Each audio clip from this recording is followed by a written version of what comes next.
What's going on, everybody? We are officially live for day number 2 for the watch along festivities this weekend. It's been awesome. Yesterday, we watched Infinity War with a great group of great content creators. And today, we're not only watching Endgame, but we're also celebrating the 1-year anniversary of Avengers Endgame. Yes, 1 year to this very date. This movie came out and destroyed the box office and blew everyone's mind in the comic book realm and just across the world. So 1-year anniversary celebration, watch along. Got some great people with me today. Boy, what a difference 1 year makes, right? Where we were talking about Endgame last year, and we're kind of in the end game in our own personal lives, to say the least. But I got some great guys I'm gonna be watching this movie with today, and I'm gonna introduce you guys to my own set of Avengers here. Very excited to bring them in, starting off with someone that was on yesterday and coming on today. We're talking to a BrandoCritic. What's going on, my man? Oh, not too much, Elliot. Thanks for having me on again. I guess I'll just introduce myself again for those of you who weren't here for the Avengers Infinity War watch along. My name is Brandon, aka the BrandoCritic, and on my YouTube channel, it's my job, at least I think it's my job, to point you guys in the direction of really kick-ass movies. And of course, with this quarantine thing going on, you know, I find this is a great time to kind of go back and look at all the movies that we've missed. So I've been reviewing a lot of older movies, and yeah, of course, that's what I love to do. Some things about me, just some fun little facts. I'm 6'8". I am from Vancouver, British Columbia. I used to be a McDonald's manager. I used to manage an entire store. I used to bartend, and I love talking about movies. And I used to play in a jazz band for 6 years. And the question that we were going to be talking about for our intros is which Avenger you see yourself as. And just off the top of my head, I'm going to go with Scott Lang. I think just because of the sense of humor and, you know, kind of like, I guess throughout my entire life, I was kind of always like that. Hey, I'm still here too. But then, you know, at the end, he still has this, he found his moment. And I feel like, you know, with this YouTube channel and what I'm doing now, I work for a film studio. I finally found my calling card. So I'm going to say Scott Lang, Ant-Man.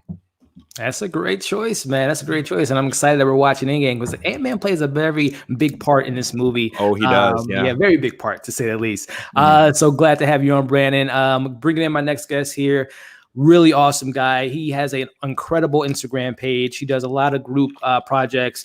Great mind, great sensibility, great sense of humor. This is a great guy. I'm excited to have YOLO reviews on the watch along. What's going on, my friend? Hey, so I'm Big J, just a YOLO. And YOLO is an Instagram page I did with my daughter. My daughter is living in the UK. I'm living in Portugal. It was hard to keep in touch. So we thought, what's the best way we can do something together? So it was sharing our love for movies. That's what we do in Instagram. We just want to share our love with movies to give everyone creativity. That's what we try and do more. So this is like our first YouTube. As you can see, I don't need background.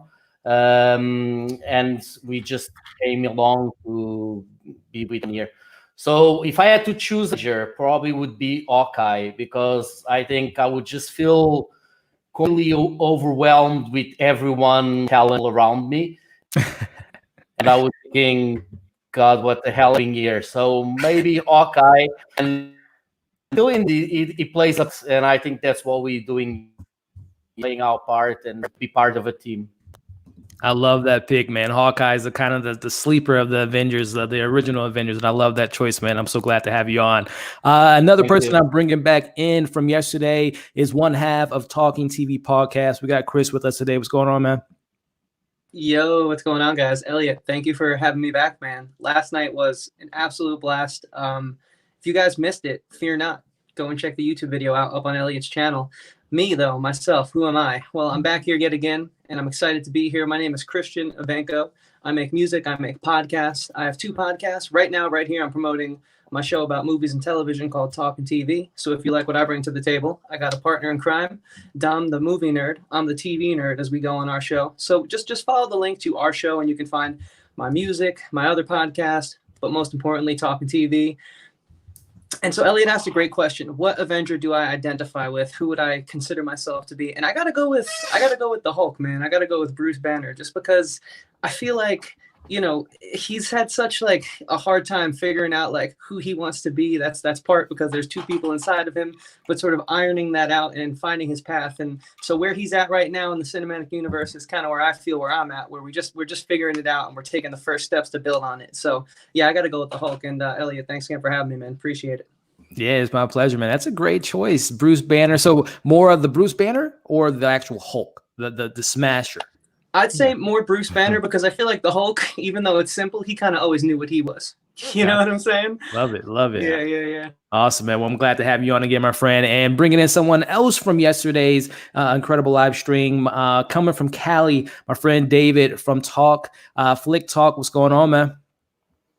Hey, what's going on, guys? Glad to be here. Thank you, Elliot, for having me back. I'm glad I could just kind of slide in there and watch Endgame with you guys. It wouldn't be complete if I wasn't here watching Endgame with you. I couldn't watch the first half without, experiencing the second half. So I do have this, and I don't know about you guys, but do you guys keep these backs on the on the books? I don't know. I just like them so much. You don't? That's fine. You throw them away. But I like to keep them in my collection. But anyways, about my channel, Flix Talk, I always like to welcome people as Flix Talkers to my Flix Talk family.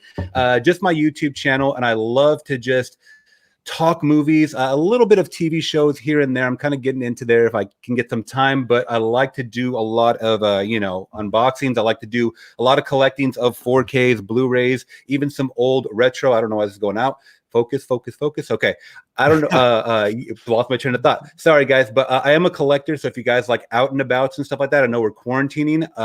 I like to do a lot of that stuff too. So make sure you guys follow the channel. And I'm getting into watch alongs thanks to Elliot here. So glad to be back, guys. And I guess the question was, which MCU character do we identify with, or Avengers character? I don't know if he's really an Avengers character, but I would say Mr. Quill, aka Star-Lord, because as we saw yesterday, he was very emotional in Infinity War. And just like myself, I'm a Pisces. He must be a Pisces too, because we're both very emotional. We think with our hearts, instead of our brains sometimes at first. And I think Quill's just super badass sometimes, and he's very sarcastic. And he can be a smartass just like me sometimes. So I gotta identify with Star-Lord.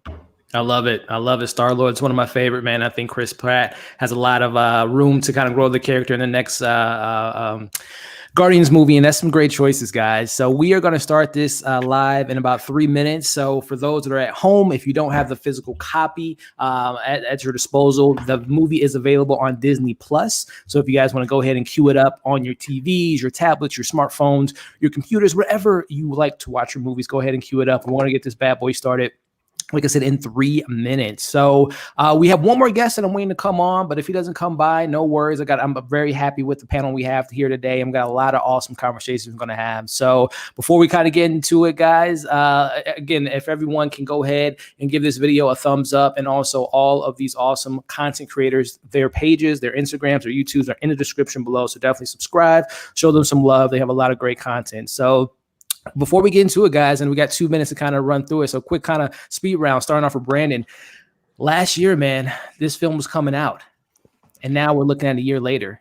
What impact is left on you? 1 year. Actually, before I answer that, I want to ask, what Avenger do you identify with? I was trying to avoid it, man. You brought it up. It's a tough choice. Can't get out of it that easy, man. So if I were to pick an Avenger, man, I'll have to go with, I would like to think of myself as Captain America, if I'm being honest. Someone that has good morals, looks out for other people. And then sometimes, like in this movie, you gotta do things for yourself. You gotta, go back to for the last dance, right? So I look at myself as Captain America, and I've been told I have a really good ass too. So I don't know if that correlates with one another as Captain America. So, but many people know. But no, Captain America, I'll consider myself Steve Rogers himself. So I appreciate it, Brandon, for you asking that question, my good friend. So we're less than a minute away. So again, if you guys want a quick round, 1 year anniversary, what does Endgame mean to you guys? And we'll start this in 1 minute, guys. Okay. Yeah. Well, you know what? It's funny. And one thing that I was thinking about, okay, well, what does Endgame mean to me? Because I'm seeing all these people on Instagram, they're not talking about the movie itself. They're talking about their experience going to the theater and, oh, I saw this in New York City on a band trip, or I saw this here. And it's like, the cultural impact on this movie is so huge. But for me, the reason why I hold Endgame so close to me is because when I watched this a year ago, I was in a long distance relationship, and during that time, it was about to fall apart. like we were thinking like, oh, do I move there? Does she move here? Yada, yada, yada. And I was like not sleeping, not eating, losing weight. It was terrible. It was terrible. And it's like, I should be excited for Avengers Endgame, but my life is all, you know, going crazy. My mind was just in a cage. And that's when I remembered, like, yes, the reason why you love movies is because they're able to totally, you're sitting in a theater and it's able just to pull you out and to totally just immerse you into the experience.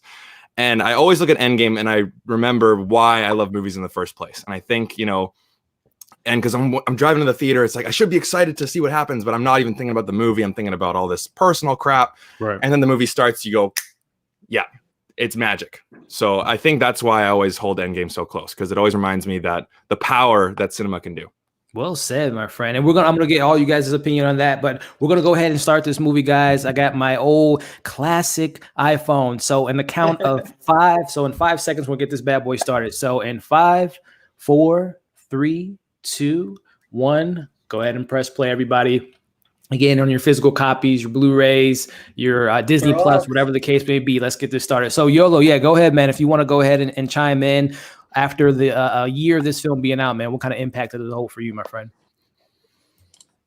So the MCU is really special for it's like kind of the first movies that I started watching with because I'm a comic book fan. So this is the time of the year. I'm in Portugal. She's on a plane. I go to a different country to watch a movie with her. It's always our excuse to do something and watch a movie. So it was just one that 10 years of watching this with her.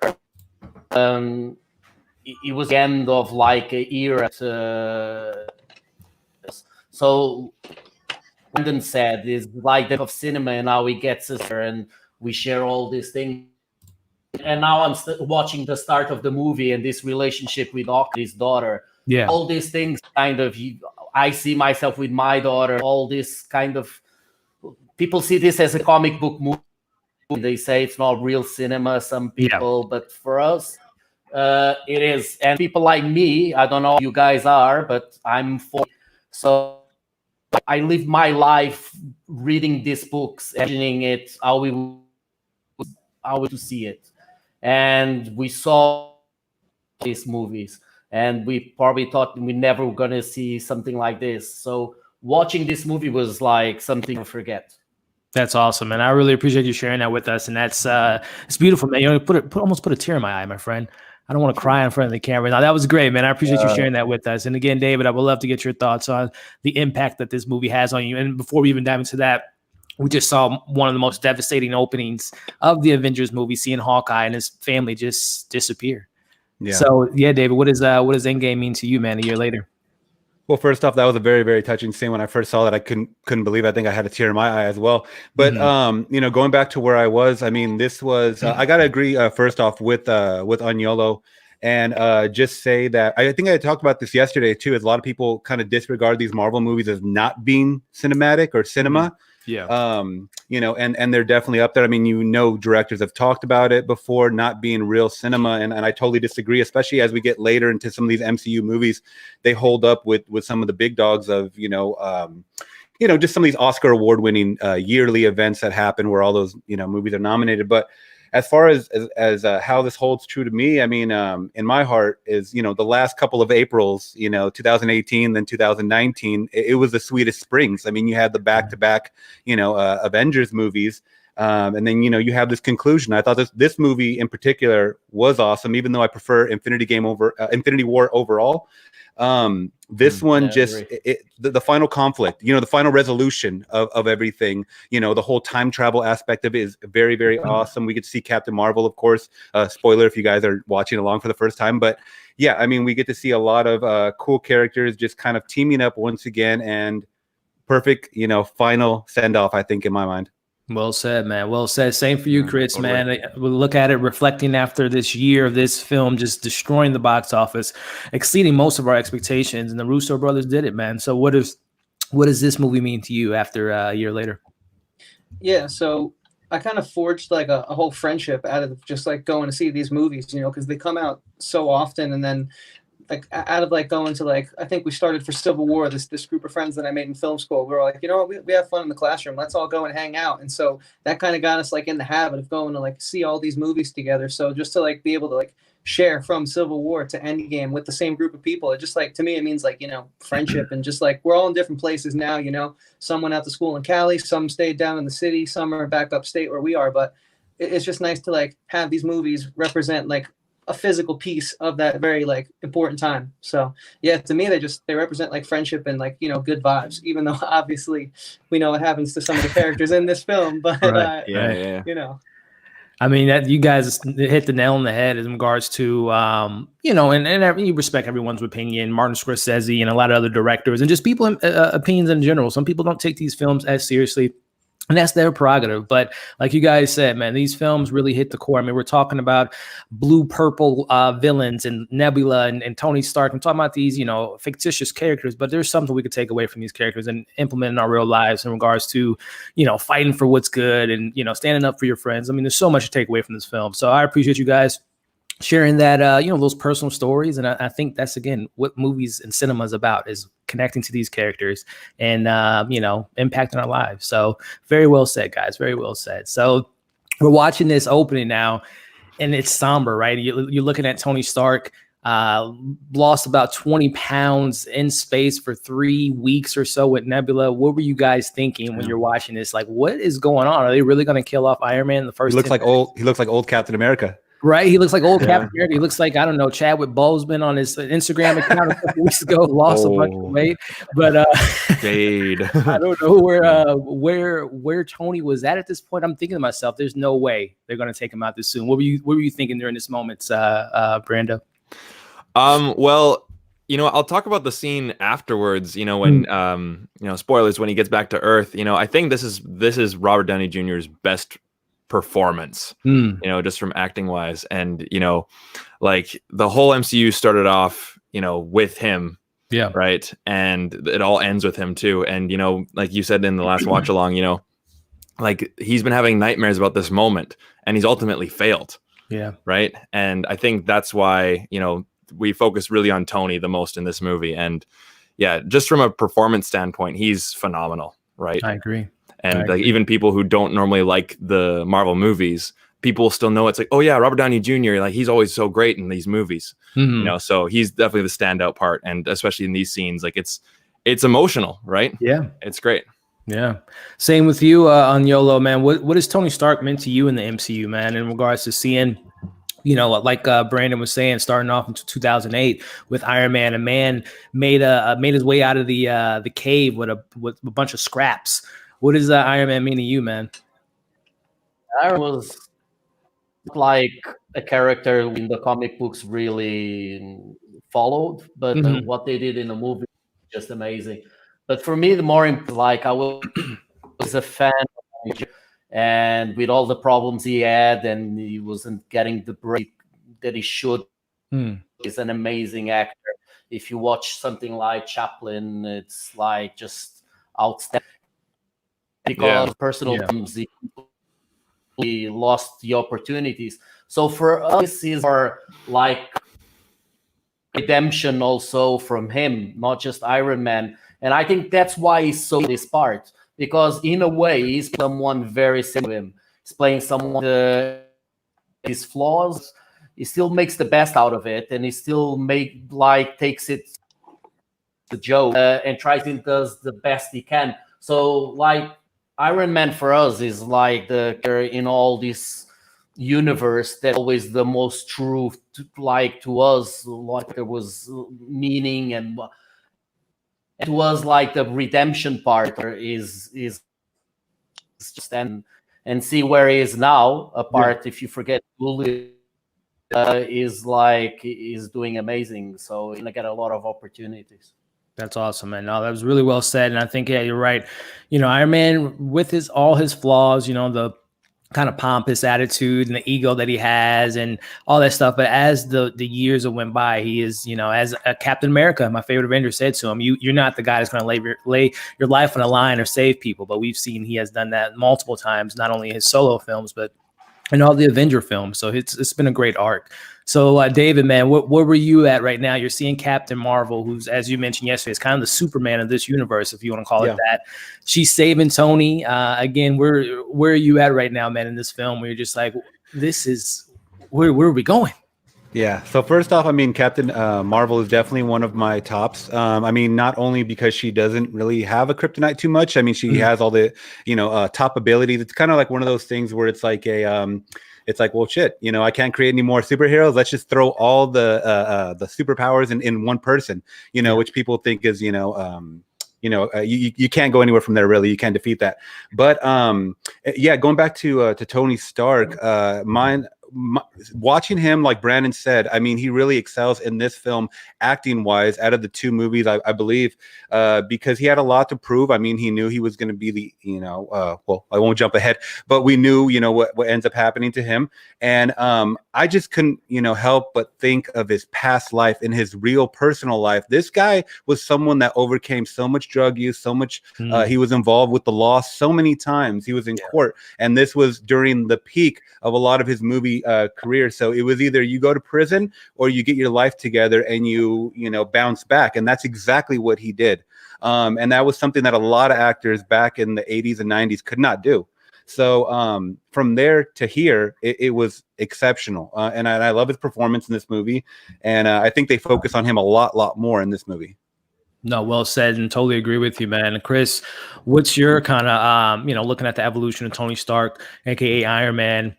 And as these guys have been saying, this performance that he gives in this movie, what's kind of your overall thoughts about, Tony Stark and maybe the man, Robert Downey Jr. himself? Yeah, so I mean, I think we're all kind of on the same page here. I mean, I think this is peak, in the zone with the character. Like he isn't Robert Downey Jr. playing Iron Man, and it's not Iron Man being played by Robert Downey Jr. I think anymore at this point. They're just one and the same. Yeah. And I think he does a great job of still having like that wit, and the delivery of the lines, but then he just like takes that step back, and there's that weakness, there's that faintness. And that's kind of what, like, again, like I said yesterday, like my favorite moment in any Marvel film, and this one certainly rivals it, re-seeing it again for the first time in a while, but is in Ultron, when they're just sitting around at the party, just having a good time before all hell breaks loose. And he's really thriving in this character moment, sort of doing everything that he's supposed to do, but it's not over the top, it feels so natural. And so how do I feel about him at this point in the film? I'm just sucked in. And first time watching it, I was just like, well, where's this going? Because like they usually grip me right away, but this one, not starting off with the super formulaic, like 15 minutes, big battle explosion that lasts like, 10, 20 minutes, and just giving me these character moments. That's what I come here for the most part. So no, that's well said, man. Sucked me in, man. Yeah, no, I think we can all agree Tony is at his breaking point right now, which brings me to my next question. Some people complain that we never got the confrontation, the one-on-one conversation that we got from Civil War in regards to Cap knowing what happened to Tony's parents and never telling him the truth. And then obviously we saw that was, if we want to talk about, we talked about yesterday, Peter Quill, maybe, thinking off of emotions, but I mean, the Avengers were broken up. So if Tony and Cap were on the same page, maybe they defeat Thanos in Infinity War. But do you guys think, are you satisfied with this conclusion that we got with Tony and Cap, or did you want to see a scene with them having a heart-to-heart saying, hey, if you were Rhodey, if Rhodey did this, would you have told me that my parents did? Like, what do you guys think about the confrontation? And you were happy with the resolution that we got with Cap and Iron Man? Well, you know what? I like the fact that, we had Tony's kind of big, like, breakdown and kind of confrontation with Cap here, because, Tony has lost everything, right? Like his whole vision was, I need to protect the world. I need to do this. I need to do this. There's nothing I can do that's not enough. And then, of course, he fails. And then, of course, I lost the kid, right? I think that's such a powerful line, because, even in Spider-Man Homecoming, it's like, and if I lost you, then I wouldn't be able to live with myself, or whatever the line was. Yeah. I feel like as soon as, Tony Stark's character has like been stripped away from everything, that's when he's at his most vulnerable. And I think that's the point when he had that confrontation. So I think they handled it pretty well. Gotcha. Do you feel the same way on Yellow in regards to, did you want to see maybe a little bit more, scenes touching around that? Or are you satisfied with the kind of the confrontation that we got in game with Tony and Iron Man? I think we're satisfied, because I think what the MCU did really well was like string down a lot of information. They didn't need to like talks to talks and like 10-minute talk of explaining everything. I think from how these actors parts and how they reacted, especially in the end of Civil War, when Tony's fighting Captain America and he says he's my friend and said I used to be your friend too.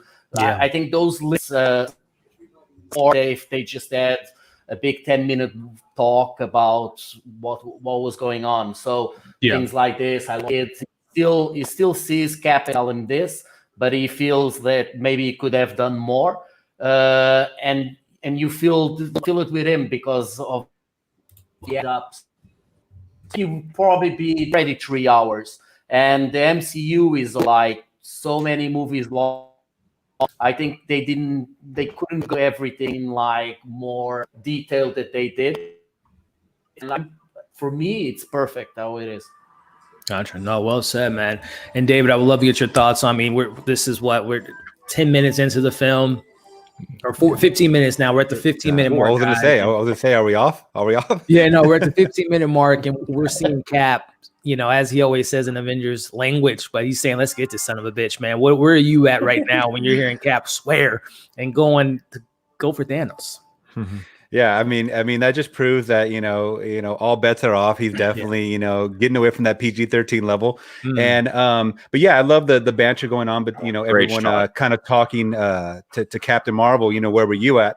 And but going back to the question of did I like the interaction? Or would I want more from Tony and Cap? Yeah, I would.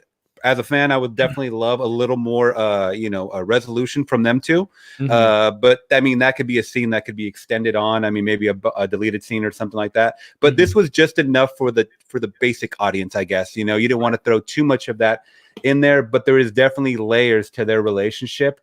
Once again, I forgot who said it in the chat, but Tony has lost everything. I mean, this is coming off of. Everyone disappearing, for half of the population disappearing in the snap, especially Tom Holland, and who were we were getting that, like how you had said yesterday, that Ben relationship, the Uncle Ben relationship, you know what I mean, and yeah, we were definitely getting that bond, but yeah, I would have loved to see a little extended scene, without going on a rant. Yeah, no, you're fine, man. Chris, do you think the same thing? Are you like Aniolo and Brandon in regards to, are you satisfied with the resolution? Like, there's bigger fish to fry. We have the world, half of the world is gone, so we can resolve this maybe never, or just kind of leave it on the table. Or did you want to see a scene with them saying, this is where we're at, I lied to you, but we got to save this world? Where are you at with Cap and Iron Man and that resolution and everything that kind of breaking up from the Avengers from Civil War? No, yeah, I see points on both sides, and sometimes it's hard for me to not look at it from like an analytical mind, because like as all of us being content creators, we look at it from both sides of things, right? Like we're also thinking about the growth and what's best for the future of the brand. So on one hand, I think it has its pluses and minuses. The pluses of resolving that relationship would be we can further transition into the cosmic side and this new future with the Guardians becoming bigger into the picture going forward in Phase 4. And like we spoke about at the end of the stream yesterday, all that new stuff, right? It makes it a little easier for that. But I personally like the ambiguity. I think because it's not that ambiguous. I mean, it's still like a major blockbuster. It still has like its formula beats it has to hit.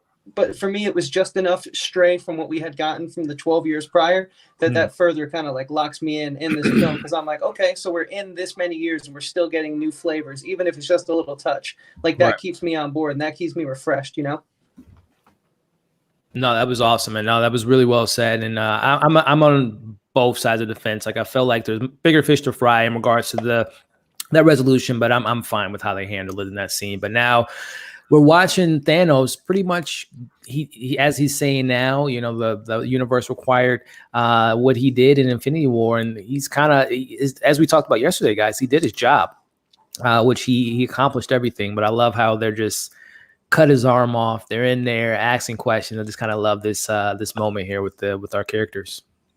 Totally.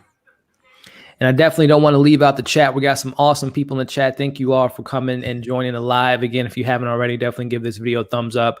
All of these amazing people's content is in the description below, so make sure you show them support and subscribe to their channels, follow them on Instagram and all that fun stuff. But we got a really interesting question here, and I love that line, I'm the inevitable, and we'll answer this question here in a bit, but I just really want to get you guys' thoughts on what's going to take place in a couple seconds here with Thanos and Thor. So we're going to let this scene play out for a bit, but I would love to get you guys' thoughts once that actual event takes place in a couple seconds. Completely unexpected. No one could expect. Yes. Yeah. I love though that they show Thanos' blood on Nebula. Yeah. He's the one who got the blood spot. Yeah. But no one was expecting Thanos would be killed. Something of the. So I thought it was genius how they did. Yeah. Yeah. It's incredible. This does take me back personally to the whole theater experience of everyone going, what? In the theater, everyone was like, it was a what the F, moment. Yeah, definitely. Same here. My theater was just like, I was in awe. Just like, is this scene, did they mess it up? Did the projectionists like mess up? Is this the end of the movie? They're showing you the end of the movie or something. Yeah, like what's going on? But it's for great. me, it was more of a okay, what the hell now? Yeah. Like, I guess we got to get everyone back, I guess. Sure. For me, that this is the type of, because I mean, I've been doing a little bit of like homework, quote unquote, to prepare for these streams and watching some of the older films. The formula was so apparent where it's like, you get in there, you establish it, all hell breaks loose. But for there to be like this much character drama and this little combat, but have it be seemingly more effective than every single like opening first sequence of all the other films, I was like, whoa, like this is what I'm saying. Like we're in for something slightly different, but still the same flavor. And for me, like with my friends, they were all freaking out. Like I'm sure your guys were, but I was like, cool. Like I'm chilling now. Like I'm not worried. They were worried. You know what I mean? They were all scared when they saw that happen. Yeah. Like we paid for this. This is 3 hours. And this 5 years later looks like today now. Yeah, no. With everything Definitely. Water's man. for sure. I was watching the other day thinking, oh shit, like looks exactly all the filming we are seeing in the cities with no one. So, Crazy.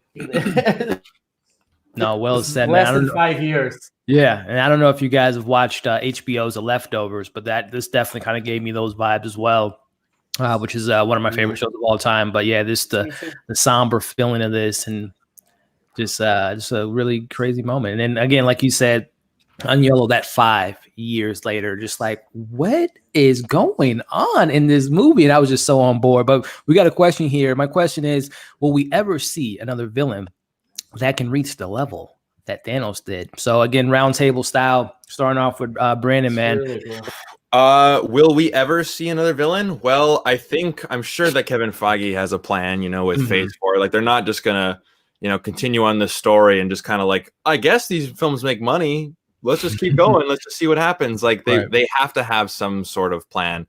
Will we ever see a villain that can reach the level of Thanos? I hope so, but I don't think we will for quite a long time. I'm thinking maybe even 10 years, right? Yeah. Because I feel like, if you bring him in too soon, you're like, oh, well then, we just had Thanos, right?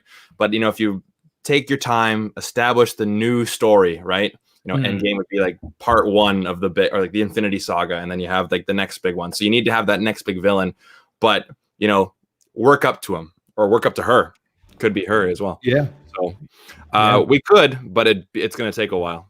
No, I agree. And like Topher was saying, Kong or maybe even Dr. Doom, those are some great people to incorporate. But what about you, Aniello? Do you think, or here's a better question, do we need a bigger villain than Thanos? Can it be a little bit more of a personal story to these Avengers, or do you want to see someone just as big and bad as Thanos in these next phases of the MCU?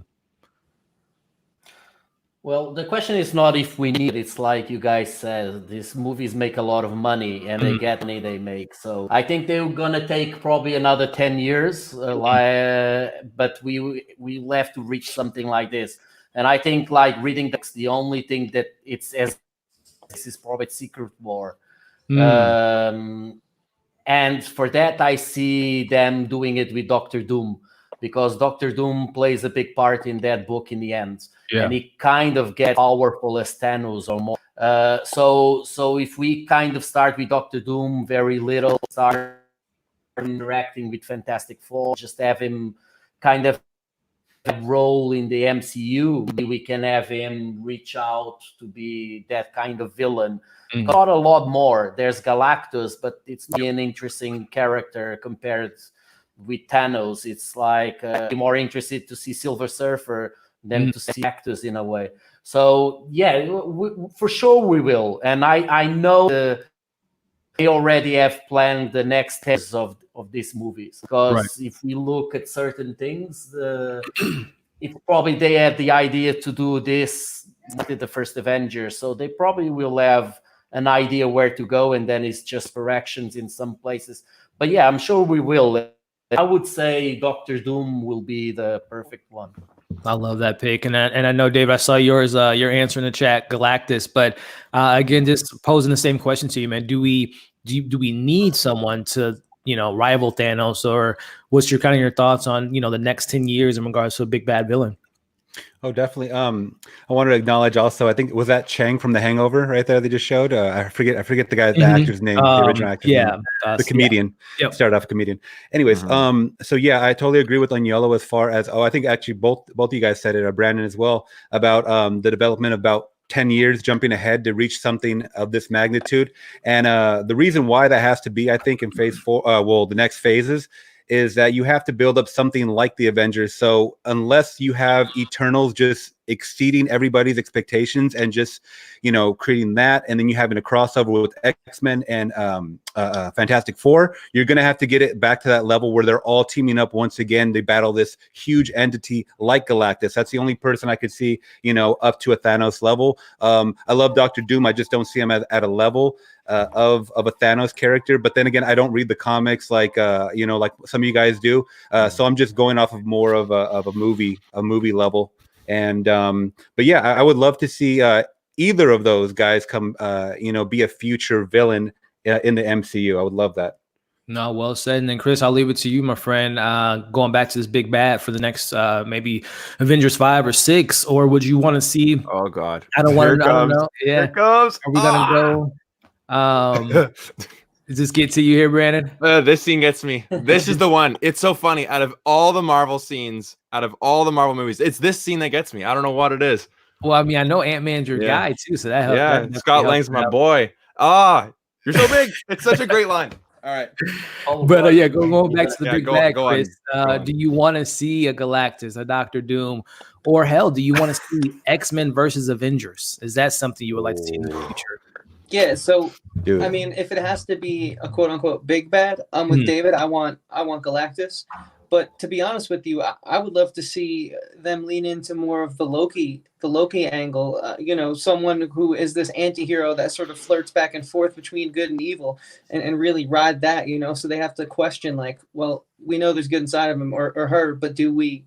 Like, what do we? I want to be faced with that kind of choice, essentially, going forward. I want something a little different. And I think it will take about 10 years to get there, sort of like what everyone was saying. But I think we have so many new players that are coming in. And so, like, X-Men versus Avengers, that could be sort of along the lines of what we're talking about, heroes versus heroes, where both sides have good points. Let's get a little more realism in there. I think that would make it interesting. And I think they're ready for that next step, personally. Yeah, I agree. This quote here, the earthquakes under the ocean, I think this can be really important, because a long time we talk about war, and after all the money that Aquaman did, they for sure wanted this, and the internals are all connected with this. So I think that can be something, just a little line in the movie that you wouldn't pay attention, but it can be something that sets up something really important. Yeah, no, great point on Yellow. That was something I brought up in my spoiler review back last year. That line that Okoye says, the earthquakes definitely kind of points towards, Namor, who is essentially the Aquaman of the MCU. And a lot of people have made theories about that, and him maybe appearing in a Black Panther 2 or being a villain, because they essentially have a similar storyline where they're both kings in a certain right, and they have to, kind of defend their land and their country and their people. So definitely a great point on Yellow, and maybe seeing a Namor pop up in the future, which would be really awesome. Shannon C brings up, I'd love to get you guys' thoughts. Does anyone think RDJ is gone like 8 years from now? There's been rumors that Robert Downey Jr. may make an appearance in Black Widow, since it is some prequel moments that's going to take place in this film. maybe he's passing the torch to the kid in Iron Man 3 as the next Iron Man, or even the young lady that plays Iron Man in the comics. So, Brandon, man, do you want to see Robert back in any capacity, or did they wrap up the storyline pretty well in this film? I don't want to see Robert Downey Jr. again. If they put him in flashbacks, if they put him in a prequel setting, sure, right? In terms of the story, it works.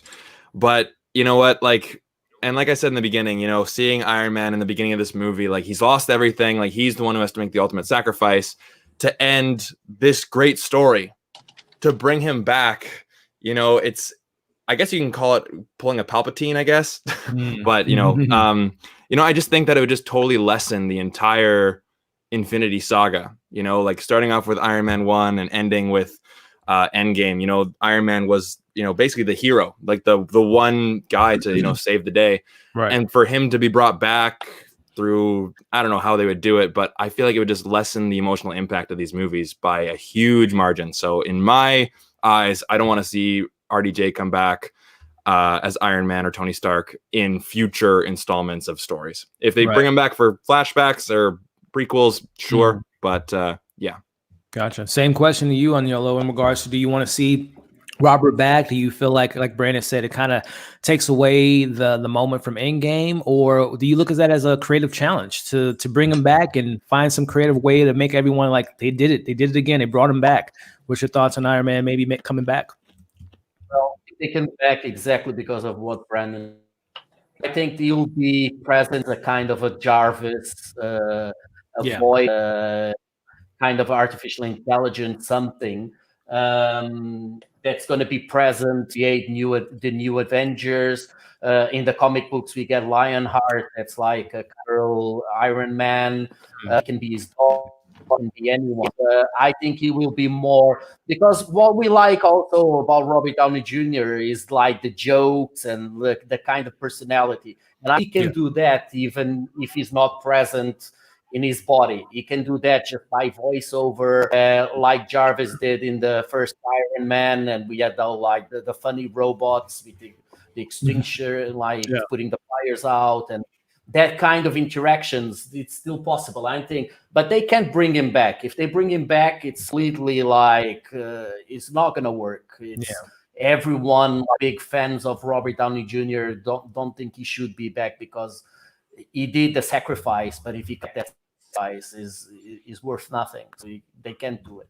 Yeah, no, I hear you, man, and I'd love to get your thoughts on this, David. I don't know, kind of posing a question in regards to, do you want to see Tony make a return, Black Widow in a prequel, or thinking, playing devil's advocate here a bit, David, if they were to bring him back, and I know this might be a kind of a cheap insert to bring him back, but we talked about Secret Wars. What if this was a Skrull potentially that we saw die on screen, and Tony's up there with sword with Nick Fury that we saw at the end of Far From Home, playing devil's advocate? If he were to come back as a Skrull, people would hate that. People would absolutely hate like the last couple of movies for sure. But anyways, I mean, he is gone, and and he needs to stay there. Not because I don't like him, I love him. He's one of my favorite characters of all time. But he had a great send off in this movie. And do I think he's going to show up like in a prequel situation with Black Widow? If anything, for fan service, I think he might have a cameo in one of these movies.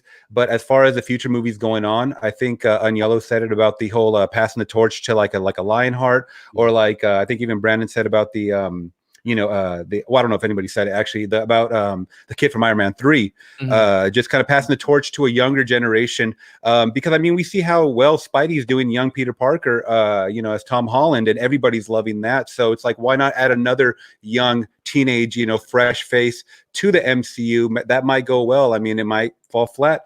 Maybe we only need one. But I mean, I think it's going for that whole cleaner cut. We're staying in that whole PG realm until you get, more movies like Deadpool and these other like Morbiuses and stuff like that, catching fire. I think this could be, passed on to a younger generation, but I think he's going to only come back like in an either AI form, like you said, Jarvis, or some kind of hologram or something like that. Right. Gotcha. Well said. And I'm going to leave it to you, Chris. And again, I want to get one of you guys to say that you would like to see him in the future. So I'm going to pose it to you again, Chris. Another scenario, I'm thinking of Doctor Strange Multiverse, a sequel. Somehow they need Tony's brains or intelligence or technology, and they have to go back in time in a sense to get a Tony Stark from the past or another alternate universe and get his, get whatever they need from Tony. Do you want to see Tony back in the future? Not in a prequel sense, but in a sense of maybe grabbing another Tony from another multiverse. Yeah, I think you're posing it in all ways that would make sense and wouldn't ruin what we've gotten, but they all still feel a little cheap to me, if I'm being honest. And I think like one of the reasons why comics restart like every 5 years, like with DC, you had Rebirth recently, and I know Marvel did their hard restart not too long ago as well. It's just because these storylines get so convoluted and they have so many different writers working on different stories for the same characters that I think they lose like that through line, which has made these movies so successful. And so I gotta believe that like, well, I know Star Wars has a continuity team, and I'm sure Marvel does as well. So I think they're trying not to let that happen in this universe, and I think they're doing a good job of that not happening. So I think you need stakes, and I think you need characters to die and stay dead to give these new origin stories that we're getting in Phase 4 more power and more beef and oomph. And so, yeah, I just think like you did give me some options, like, different multiverses and maybe give me a scroll. But at the end of the day, I think those all cheapen the experience that we all saw in theaters during Endgame and the whole first three phases. I'm sure we're all agreeing with that. It's just cheapen the experience. That's a good way to put it. Yeah, I think it's time to build. I think it's time to build new faces that get us in seats for the next 10 years. You know what I mean? I agree with you. I was just playing it. I agree with you. Oh yeah, no, for sure. Thing with the timeline. That thing with the timelines, Flash does it on TV every week and just starts getting annoying. Yeah, so we do that on the MCU. Yeah, they've done a nice job of keeping things clean, but also sucking you in at the same time. So I hope they continue that. Well said. And also, just to let you guys know that are at home, we're 35 minutes and 35 seconds, 36, 37, 38 seconds into the film for those that are at home. Or if you were just tuning in to catch up to where we're at in the film, we're seeing Tony pretty much tell the Avengers, I'm out, guys. I was able to walk out of this, obviously there was many we lost a kid, we lost, half the world, but I was able to keep Pepper. I was able to get a daughter now. So I don't want to do this, guys. I would love to get your thoughts, Brandon, especially you have Ant-Man, pouring his heart out to say we have one more chance to bring everyone back and you're not going to do it. Do you side with Tony? Obviously, we know what he ultimately decides to do, but do you kind of see where Tony's coming from at this moment, or do you think he should just say, let's go get this, as Captain said, let's go get this son of a bitch? And that's the dilemma, right? And it poses a good, I think the best dilemmas in movies are the ones that you can actually side with both of them. It's like, Tony Stark is like, now he can actually like kind of just take some weight off his shoulders and say, now he's kind of living the quiet life. Now he has a wife, he has a daughter, and, like it worked out pretty well for him. But then again, it's like, he has, with great power comes great responsibility, right? He has the power to, create this time travel thing for just to attempt to bring people back. Yeah. So it's like, the selfish thing, what's selfish, what isn't. Right. I think that, if movies pose questions like this and you can start to think of it in your own life, then they're doing a great job. So I think that they handled that really, really well. And of course, having this scene got a lot of laughs in the theater. I don't know if you guys, agree with that or talk about your theater experiences, but like this was great. Aniolo, what did you think about the Hulk now merging, Bruce Banner and the Hulk now being the intelligent Hulk? Did you like that route? Did you want to go back to Smash Hulk? What's your thoughts on this interpretation of the Hulk? If you read the comic books, we were all expecting this, like Infinity War. But in a way, I didn't like falling into it without kind of based on what happened. It was a bit weird. But yeah, I think they did a good job. And the special effects are brilliant because they were able to make Mark Ruffalo just look like the Hulk and look really natural, because all the other ones we had before were really like a little bit goofy, but this was really good. But just before the other scene, I think like a lot of people talk about Iron Man sacrifice in the end of the, but for me, and again, like when I watch this movie, I always have my daughter in my head, and for me, that's the biggest sacrifice he did in a movie, because the end is easy. He does it to the people he loves, and it's an easy choice. He doesn't have another choice. But this 1 year, when he risks thing, because everything could have gone wrong, he risks everything to try and other people back. That was the biggest sacrifice of the whole movie, was when I decided to go and help out and try and change things. But yeah, but the it's funny. It's like this would be a Hulk movie, because if we just have a Hulk smashes all the time, it's hard to make a movie about him. With this, and knowing now that we will have Hulk, maybe we have a future for the Hulk and not just be a supporting character. Right. No, well said, man. Well said. I saw you laughing there, Dave, with the dab there.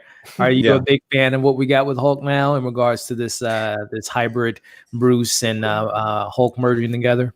And now I absolutely love the Hulk in Endgame as opposed to Hulk in Infinity War, and I absolutely loved him in Thor Ragnarok, obviously, because we got the Hulk smash. But in this one, I noticing it once again. I hadn't seen this movie since last year. The mocap on his face is just absolutely stunning, like Thanos level. Just the quality is so there. Yeah. Especially since this screen I'm watching is like only a few feet in front of my face. I'm really seeing all the detail. And Mark Ruffalo, I mean, we had that discussion yesterday about who was the best Hulk, and I was more for the Ed Norton because we hadn't seen too much of him in the Hulk role. Yet we know Ruffalo just as being in so many of these roles. With the Avengers, his own solo, all the Thor Ragnarok and whatnot. We've grown to love him. But yeah, no, I forgot the question you had asked, but.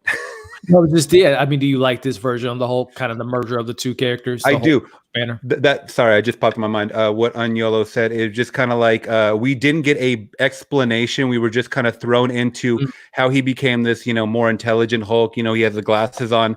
He looks like he had a cardigan on as well. So we just assumed that he's, very intelligent. But I would have loved to see a better explanation, maybe, instead of just seeing him at the diner just with kids and talking a little more eloquently. And we see him later on, with the time machine and whatnot. And, probably a little more backstory on that. No, I agree with you. And I would love to get your thoughts on this too, Chris, in regards to what your thoughts are with this particular Hulk. And I mean, there's still room to grow for this character in regards to, Mark Ruffalo never getting his solo film. But, we have a She-Hulk Disney Plus show, and maybe he explains to her how he was able to merge the two, and maybe we get a flashback in the TV show of how it's showing the audience what actually happened. But in regards to your thoughts, man, are you a fan of this particular Hulk and excited to see more of him in the future? I am. I like business casual cardigan Hulk. I like dabbing in public, and I'm usually not a fan of that silly side of Marvel, but I think they make it work for two characters in specific. This Hulk and then Thor, like which we'll get to in a bit, and both of their journeys, those two characters, and I guess maybe I pin them together because of Ragnarok, but I think in general they've sort of had a similar sort of gauntlet that they've gone through, for lack of a better word. But I do agree with David when I would like to see him get this under control and sort of finesse the merger. It's surely hinted at, but I want to kind of know how we got to him dabbing in Hulk form in a diner.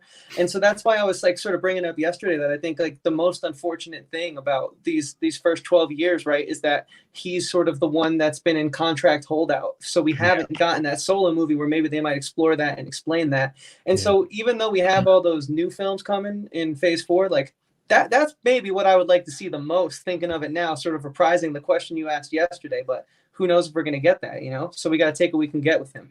Yeah, no, well said. Unfortunately, I like how I like, his journey, but I want more. I want to paint in the picture a little more. There's still some white on the template here that I want to color, in other words. No, definitely. And Connor poses a good question here, and I noticed some people have responded to in the chat.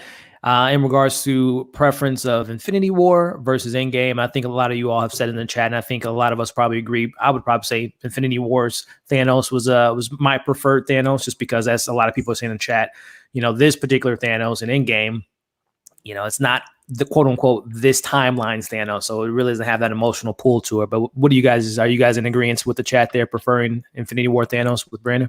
Yeah, like you just said it like the Avengers or the Thanos in Avengers Infinity War, he's the one who got shit done.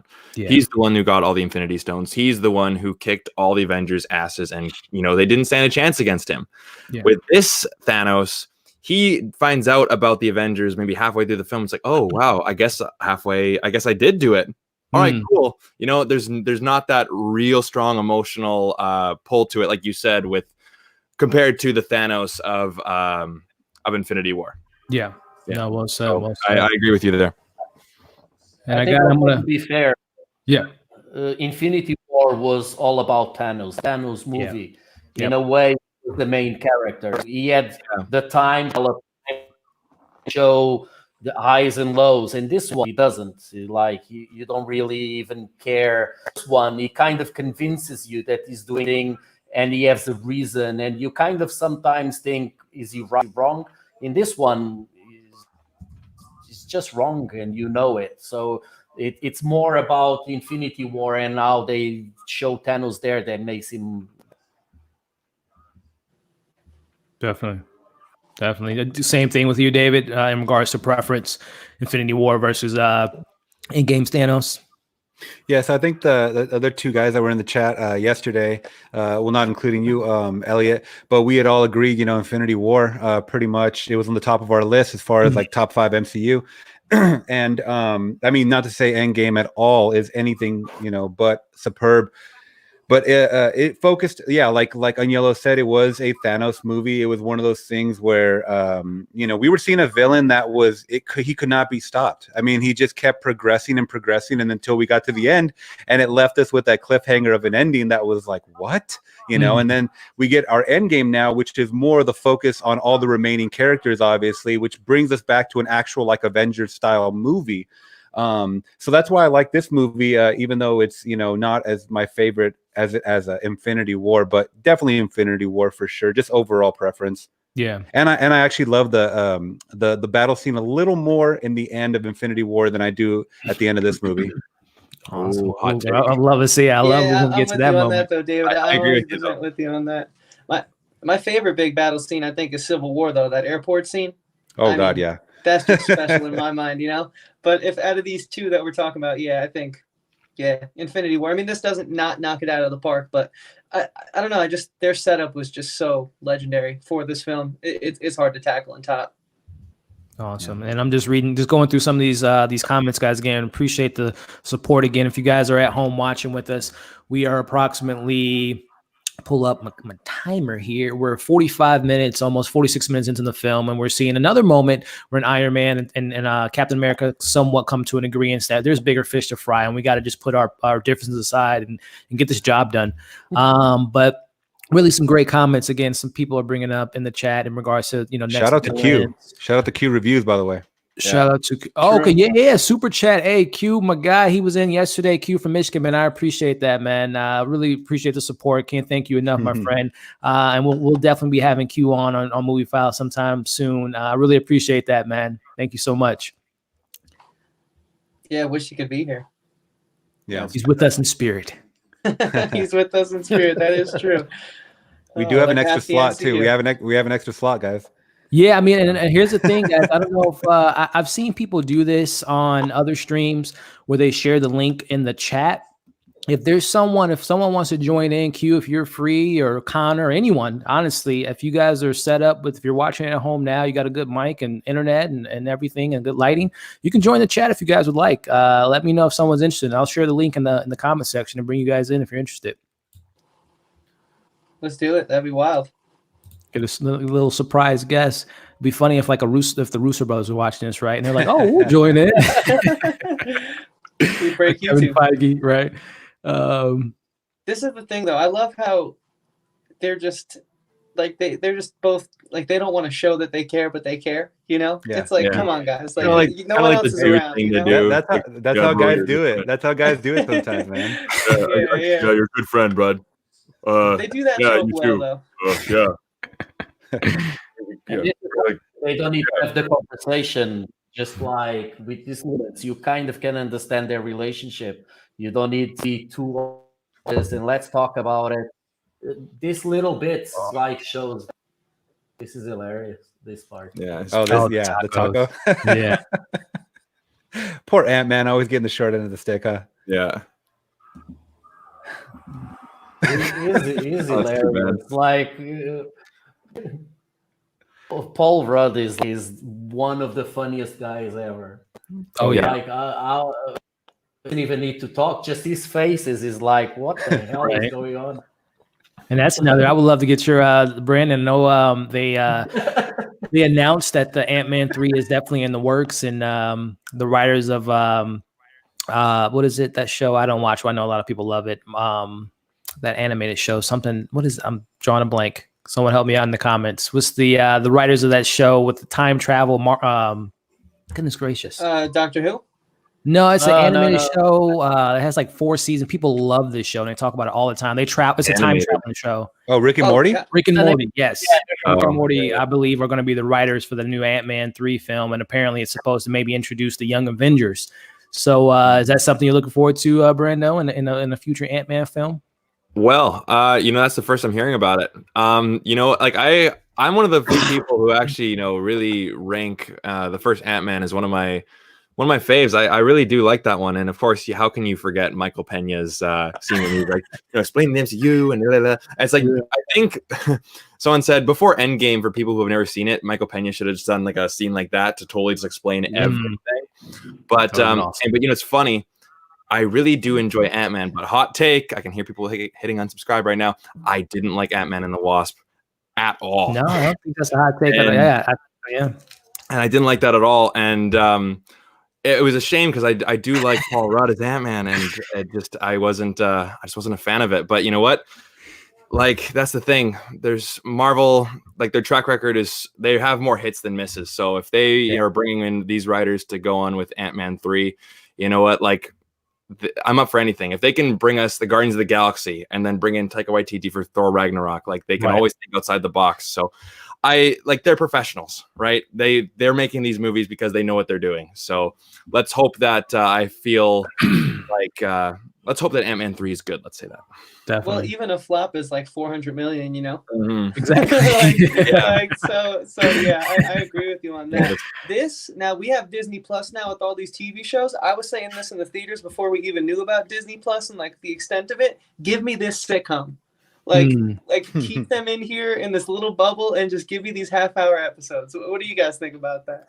That would be great. That would be awesome. I want to just another quick shout out to Q Reviews, man, dropping it on the super chats again, man, and thank you so much. Making it rain, man. The donations are very, very appreciated, man. I thank you so much, Q. And like David said, man, if you're free to join in, I'm gonna share this link in a little bit to the chat. So if someone wants to join in, like I said, Q Reviews or anyone, if you're available and you're free, I'm gonna put the link in here in a bit so you guys can join in the conversation. But I'm sorry, what were you saying, Aniello? This you're saying about doing a show about this. Have you guys seen Doing the Shadows? The Taika Waititi, the spinoff on FX. Yeah, but the movie, like, if they do something like it's hilarious. They have a lot of, and Chris Hemsworth. This is the thing, like, he's a comedian. Like, his comedian timing is unbelievable. Mm-hmm. Like, Ghostbusters is a terrible movie, but he makes it so funny when he's on scene, and I think more character. It's just, did you guys saw the short one that it's with him and his like roommate? Daryl, or was it Daryl? I think. Yeah, that was hilarious. Yeah. So like, they had to work with this, and I think this is something the MCU can do. They can like sing a little bit of that are not so big, but actually now with Disney Plus to fill up. And I think there's a lot of stuff there that they could do, like short episodes and stuff. And this could definitely be one, because I would see it for sure. Oh man, we got SteelBookGawd in the building, ladies and gentlemen. What's going on, man? What's up, man? I've been trying to link forever. I'm rushing home right now. I know you guys were probably watching right now, right? Yeah. We're about, what are we? We're about 40 minutes into it, about 45 minutes or 52 minutes into it. Yeah. Maybe I could rush home and jump in. Yeah, man, it's a 3-hour movie, so whenever, no need to rush. But if you get a chance, man, we would love to have you in the conversation, my friend. So yeah, if you get a chance, man, just come back in the link and we'll get you up and going, my friend. Okay, no problem. All right. Plus, all the good stuff is at the end hour, anyways. Oh, he's coming in with the hot takes already, ladies and gentlemen. He's coming in already. But yeah, man, we'll see you in a bit, man. Just let us know when you're ready, and we'll get you in the stream, my friend. All right, no problem. All right, man, we'll see you soon. Yeah, I don't know. I just like after watching Ragnarok, like just the charm between Thor and the Hulk, it was just increased tenfold. Like their dynamic is something I can't get enough of. So I Yeah. love this little bubble of the movie right here. I mean, I know we had to leave it, but I was upset when we left it in the theaters. You know, Yeah. it was a good time. Yeah, this is great. And I know some people, I remember the comments, and, you know, you never want to, you know, stomp on someone's opinion, but I know a lot of people were a little upset about the Thor decision to make him, you know, overweight and depressed. And, you know, all those conversations, again, never want to disrespect someone's opinion. But what were you guys' thoughts on the journey of Thor? You know, where we see him at Endgame, he's given up, he's lost everything. But what was you guys' thoughts on that? Starting off with Brandon. Go ahead. Go on, David. Go ahead, David. All you, man. Yeah. I was gonna say, dude, I love Fat Thor. Come on, Yeah. like, if you lost it all, you would be in your kitchen eating ice cream, watching Netflix all day. You know that for a fact. It's very relatable. Yeah, you'd be drinking some Bacardi. Yeah. It's very, very relatable. I love it. I mean, he's playing Noob Master 69, you know, Fortnite, and it's like, you know, he's eating. He has his food right there in the corner. It's awesome. It's very relatable. Once again, going to what Unyolo said before about the Hulk, you know, not really, you know, talking about his progression. We didn't get to see really how he takes off that weight. I would love to see how he takes off that weight. You know what I'm saying? If he even does. There's been conversations that he might keep it. No, I think he's gonna slim back down, but even the whole, how does the suit later down? How does the suit slim down? You know, he has like some Spanx or something on that suit. I don't know.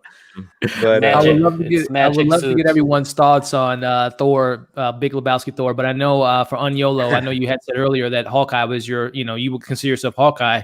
Yeah. I want to know your thoughts, man. What do you think of Ronan? Were you happy with this decision? I would love, you talked about TV shows earlier, and we're going to get a Hawkeye show. I think it's still in the works, but do you like this character arc that we see with Ronan, also formerly known as, you know, Clint? Yeah, like for me, this is exactly like you were saying before. If you lost anything, you'd be in the kitchen, you'd be eating. For me, same thing here. If you lost everything, if family is gone, and you have a bunch of bad guys that like the scum of the earth and they're still alive, I would definitely, if I kills, go after them. So I completely think this arc is like perfect for him. Yeah. And not having a lot of Hawkeye in Infinity War and even in the other movies, I think what they did with him in such a short in this movie is just amazing, because they didn't have a lot of time to care, but what they did with him and Black Widow was like, these guys are just very good at what they do. And that's why I get annoyed when people say this is cinema. I'm sorry, but like for you to care about a guy in a suit or just killing like these random people, it takes skill, and I think it should be more appreciated. Well said, man. And then going back to Brandon and Chris's opinion, going back to Thor, Big Lebowski Thor, but also just throwing into the mix, what's you guys' personal thoughts on Ronan, Hawkeye, starting off for Brandon? Yeah, I love Fat Thor. You know, I think that is such a funny. It's risky, of course, because a lot of people didn't like it because, you know, Thor's their favorite Avenger, or they didn't like seeing Thor, like their favorite character like this. I think it is so funny. And the fact that that when he came on screen, our entire theater burst out with laughter. When I showed my parents, like they were laughing. Like my mom was like, that was the funniest thing I'd ever seen in my life. And, you know, so I actually do enjoy it too. And like David was saying, like, you know, if you've lost everything, like you have nothing left to fight for, well, what are you going to do? Right. You know, most people will go to the bottle, or most people will go to their video games and just like, well, I guess it's all over. Right. So I actually do like where they went with Fat Thor. Will he be fat in the other movies? I don't know.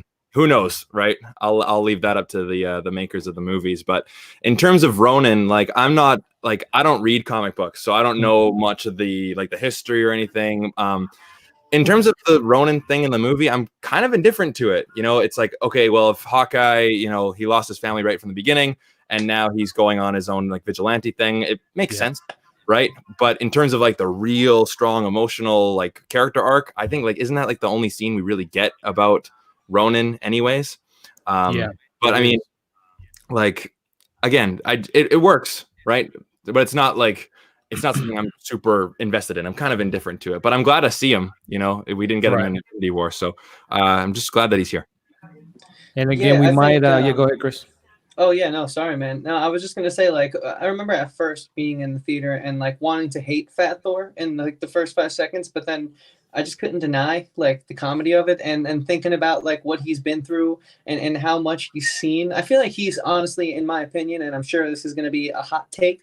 I Let's feel hear like it. his journey, and this is why he's like my favorite Avenger. You know, he's seen the most, he's dealt with the most, just Mhm. because of the scale of his ups and downs throughout his movies. And of course, we spent some of the most time with him, so it is a little unfair to compare to some of the like lesser screen time Avengers like a Black Widow and whatnot. But I mean, yeah, I just you got to roll with it because we already know he has another movie coming out. So he's one of the main from the early days that's going to be keep going. So I'm sure he's going to get his redemption. Like I view it as a midlife crisis.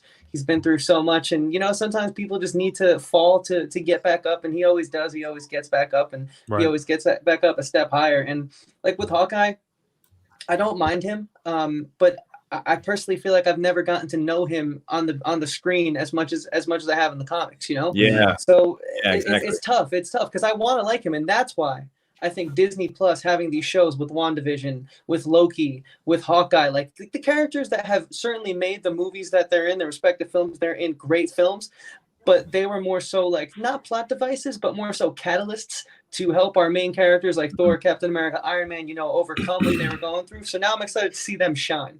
Yeah. And I think that's what Disney Plus is really going to offer everyone. As long as we get who knows when we're going to get them. But once we get them, I'm sure that's going to happen, So on YOLO, man, I'm sorry. Like, it's not that I don't like Hawkeye. I don't feel like I know him enough, man. Yeah. Yeah. I totally agree with you. Like, I think those Disney Plus shows are going to be great supporting pieces for these movies. It's like, okay, well, now we know more about the Hawkeye backstory. We know more about the Wanda and Vision backstory. And it's only going to make these films better if the shows are good, of course.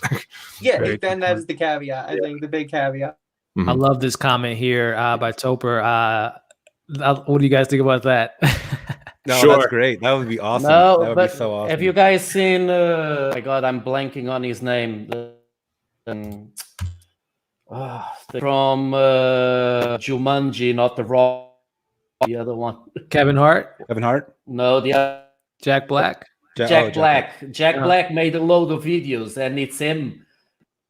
Mostly, it's him. He made a load of. If you search on that, there's loads of videos of him and Chris Hemsworth. Fun, and he supposedly is Mob Master 60.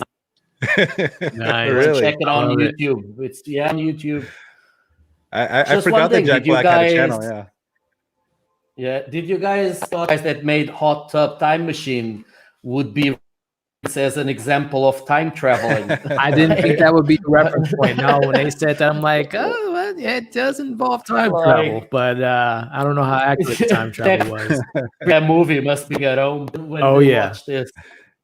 Yeah, I love it though. I love the sense of humor that the Russo brothers throw in. That goes back to their, them being writers on Community and having that sense of humor, which they're great. Yeah, that's why we see so many actors here. We like during the movie we see just popping up. I wanted to say real quick, guys. You guys are talking about Ronan, and I think Chris had said about this is kind of like a midlife crisis for him. I don't see it like that. I see it like as an alter. It's just something that was suppressed in him that can pretty much come out at any time. I mean, you can say that about any of these heroes, even Cap. I mean, when you got the darker Cap, in the last one, he even came out of the shadows. I mean, you have a lot of anger and rage can do a lot to a person. I mean, you can turn you into a whole different person. I mean, obviously, look at the Hulk. What he's gone through. Yeah. So I mean, this could just be another alter. I mean, that we can see him go back to, back and forth to. I think with the whole Ronin, just slaying people left and right. Traveling just to kind of fill that deep rage inside. Just engulf it. No, that's a great point. And also, you brought up their past and you think of even Budapest, him and Black Widow. I mean, Hawkeye had a past before he was in S.H.I.E.L.D. So again, maybe it's something they explore in the Hawkeye TV show that's, been on the kind of the fence for a little bit, but hopefully that's something they explore in the future. Yeah, and before we get too far away from it, Elliot, you had sort of brought up like the Russo brothers and like their palette and like what they can do and how they can deliver on so many different styles. Like just that scene earlier, that samurai scene, it felt something like straight out of like just like one of those samurai movies they'd show in film school. To be like these are the types of early films of like the other side that like inspired like a young Tarantino, and like just their scope and their grasp to like put like almost like a sitcom in this film. Then we jumped up to like, you know, like a samurai film. Like there's so much in this movie aside from just these characters and the scope of the drama that I think works, you know, that fires on all cylinders. Definitely. And this is coming from the guy who's got, you know, opinions on Marvel. Yeah. Yeah. And they're done subtly too, right? It's not like so jarring or like, oh crap, what movie are we in now? It's subtle too. There's nice little subtle pieces. Oh yeah, and of course, really balanced, and it's really balanced, and that's the other thing when we were talking about Fett. I think also bring the unexpected. All of us thought, oh, we know more yet. The badass is the powerful guy, and all over a sudden he comes in and is fat and that with the expectations and always making us think what's going to happen. And they're not afraid to try it out because they know even if fans that's not what they want, they'll still do it if they think it's the right. It's not like Star Wars that fans say something and they change plan and they go back. In here in the MCU, I just don't give a crap. This is our play box, and I want to see what we're gonna do. Come, we change it, and that's what I really like. What they're doing, they now have the confidence to know exactly what to do, and they're gonna fit. And Fat Thor is that. Yeah, no, well said, man. I mean, they take a lot of swings, and they normally hit a lot of home runs. So I love this moment here as you know, Chris has said yesterday, even today, these are the moments, right, that we see the heroes together and they're trying to figure out things, right? They're having conversations. We see, I mean, three big characters. They're just being human beings, right? They're trying to figure out, it's, I mean, obviously an unworldly situation with time travel. But I just love, like Chris said, these are just the moments that we love. And I'm looking in the background. I don't know if I noticed, if you guys noticed any Easter eggs of the books they were reading and maybe some comics in the background, but I love this moment here. And the time heist, as Brando was saying, there's so many different flavors in this film. You got a little bit of the samurai action, you got some time travel, and now they're ready to suit up. You see Thor in the back. Man. It's like a love letter to filmmaking, in my opinion. Like it's just, yeah. I mean, you gotta give props to the costume design. Like I love that design. Oh, the quantum suits. Oh yeah. What were you saying, David? What was Thor doing in the background? No, when they kind of panned out on that one shot, everybody's seriously Thor in the back eating the ice cream. Oh yeah, he's getting it in this film. He's really eating good. Yeah, jumping back real quick, guys. Sorry, go ahead. No. So see you. Go ahead. I'm coughing. and the other thing that I find amazing, like the MCU can do now. If you guys remember, the first trailer we got was like just them walking down in these suits, and that's it. They didn't show anything. This is some really annoys in movies is we get a trailer, we get the whole thing there. Everything is there. And they're so confident they didn't need to do that. Would still make 3 billion almost. They showed almost nothing in it and just and nothing else. And that was enough to make everyone lose their minds and be the watch it. Yeah. So that shows their power, like to get people.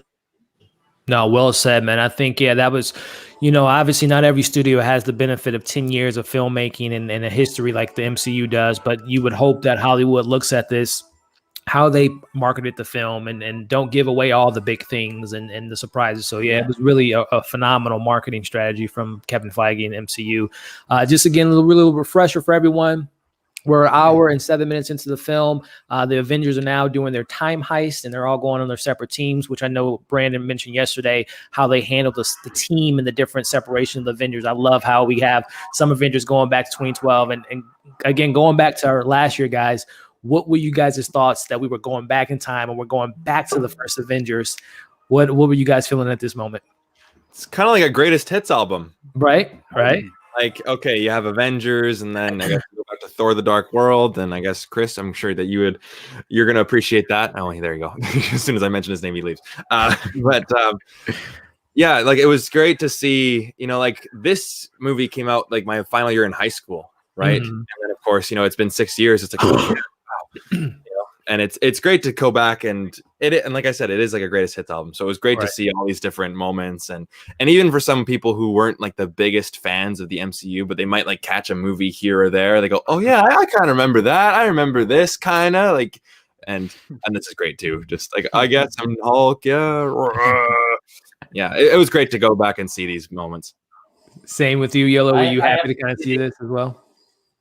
I have to be when before the movie when we heard to be like time traveling and stuff. I think traveling is in a lot of ways like a cop out. Like there's fear that there's gonna be time. I was like, oh god, they're just gonna the same movie. I understand.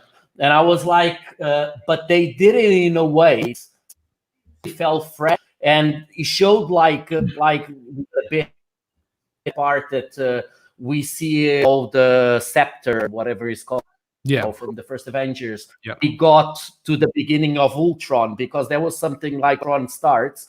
We like, wait a minute, they captured that. Now is in the hands of Hydra. How did that happen? Here they explain, but again, just making it really natural. How they here great, but I get worried when there was rumors there was going to be time traveling and stuff. But I think they did it like these little things are hilarious. Loki and Thor just running in the back. It's really well done. Yeah. And I know Brandon had mentioned it when you had to pop out for a minute, Chris, but he said that we know you had to love that they brought back Thor 2, Dark World. Oh, I heard him say that. One of your favorite. I had to go to the bathroom at that little moment. Dude, this gave me that closure that you wanted from that movie, especially the moment with Thor and like his mother and all that. That was like, excuse me. Yeah. Because the drama in that movie is what hooks me. It's the most, I'd say, adult drama that we've gotten, especially out of like that phase 2 sort of like batch of films. And so I loved going back to Dark World. That's my movie right there. So yeah, man. And I mean, just to kind of I know we had David's and Brandon's and Chris top 5 yesterday, and Cameron James asks us, what's everyone's favorite MCU, and he says his is Far From Home. So starting with Onyolo, you can give us your top 5 or just give us your top 3 or number 1 if you want. But what is your, what's your Marvel cream of the crop for you personally? Our favorite one is easy because like we just love it above all. Guardian of the Galaxy deal, like the first one. I just think it's like no one was expecting vibes of things like Star Wars, like all the movies I think that between all this was we liked it even more than India. I think everyone is just like perfect in their role. Even like Vin Diesel gives probably one of the best performances of his career. Just saying once. So even him didn't ruin that movie. So like Guardians of the Galaxy by far the other one. Then we would probably say the First Man. Is still amazing. And one of the things that still blows us away every time we see it is how real that suit looks. Like 12 in the there was nothing like that. Nothing even close. It just amazing. Those 2 movies for us are like very. Then the third or Ragnarok, because it's just like so different from else, and we love the style that he does, the comedian, and one that we like that almost everyone it wouldn't be on the top 5, like Age of Ultron. It's a better movie than a lot of people credit. And even Ultron, I think it's a real character, and you have some flaws because still in the beginning they still felt that they needed to put a lot of things linking everything, and I think they learned with their mistake. But it is a better. But Guardians of the Galaxy is our favorite. Great choice. That's the Guardians is in my top 5. I love that film, and I'm excited to see James Gunn back. And we'll talk about obviously when we get to Gamora and the Gamora of this timeline or 2014 joining the Guardians and erasing all the history that her and Peter and the other Guardians have. We'll get to that, but yeah, Dave, just kind of getting your thoughts too, man, on your I know we talked about it yesterday, but if you want to refresh everyone that wasn't in the chat yesterday on the live, what's your number one Avengers, or not Avengers, but just MCU film? Oh yeah, definitely. If you guys were not in the chat, and I forgive me for a couple minutes ago, I actually swallowed a bug. So nice. It did get lodged in my throat. Perfect timing, right? On live. Was it Ant-Man or a wasp? You got a wasp? Yeah, definitely. No, but yeah. So good thing I actually saved this. But so I told you guys yesterday that I had like a top 7 because I was split between a couple of them. Mm-hmm. So for number 5, I had a tie between the original Iron Man and Guardians of the Galaxy, because Guardians of the Galaxy, the first one, was just so phenomenal to me.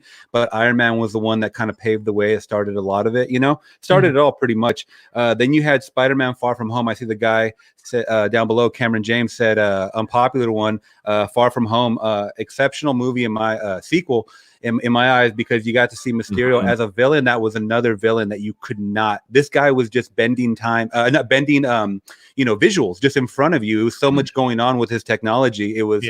I was kind of upset that they killed off his. Well, we don't know what happened to that character. A lot of people say he died. A lot of people say he didn't. But I loved his character, Jake Gyllenhaal, in that. Number 3 was Black Panther, just because I think it's an amazing solo movie. It had a lot of support from the community, African American community as well, which you don't get a lot from just from movies in general. I think it takes a lot to get, and we talked about the whole cast behind that and the directors and whatnot. Then for number 2, I had Captain America Winter Soldier, and that was a tie with Ragnarok, because Ragnarok is such an awesome epic movie, probably mainly because the director Taika just killed it. And then of course number 1 is Infinity War for me. It's a great list, man. Just because I don't have to say why. I just it's Infinity War. For itself. Why? So this is the moment we talked about earlier with Thanos of 2014 coming to the mix, and not our particular timeline Thanos, but this is a more wild card Thanos. He's out for blood as we see him come from the portal, just committed genocide on another planet. So even though he wasn't our particular timeline, this is still a badass Thanos that's ready to wreck shop. So, but yeah, recapping your list, Chris, in regards to your top 5 and your number 1 MCU film. Yeah, man. So let me pull up the lettered box again, because my memory is just absolutely terrible. But my number 1 is Infinity War. I mean, that was just. We said it a bunch yesterday. It just goes without saying. Like, for me, not that this payoff that we're watching right now isn't worthy, but it's just like the webs that were being weaved and just the attention to detail of that film to get us here, I find very impressive, and I just can't help but respect it.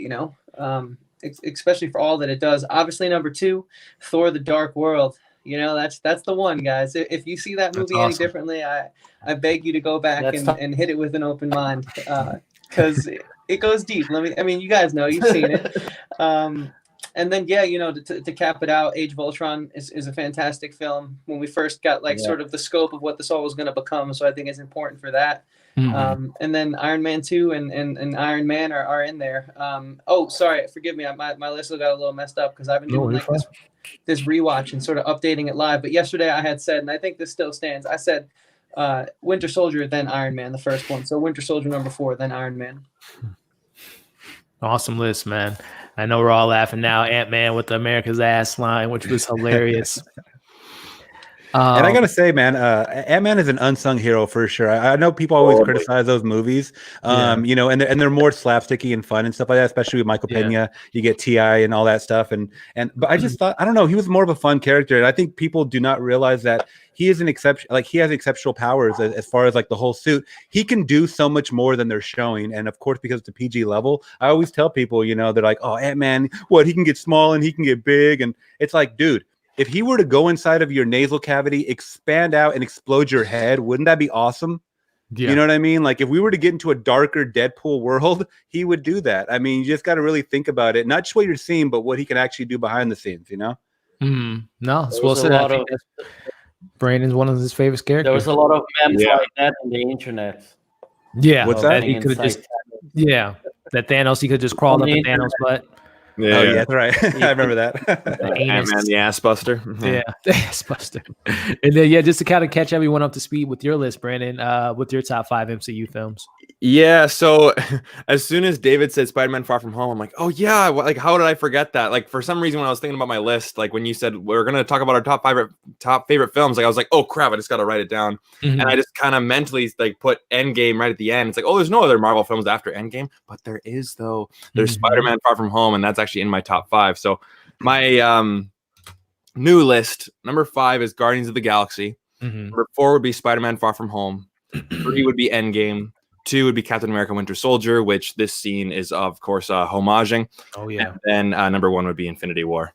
And like, you know how, Chris, are you talking about, having different genres or different kinds of styles of filmmaking in these movies, like Winter Soldier basically being like a political heist thriller, right? In the MCU. And I thought that was such an interesting, it's a similar story in the MCU, but it's just seen from a different kind of angle. And I love that. I just love how they did that. And of course, bringing in Robert Redford was such a unique choice, right? Yeah.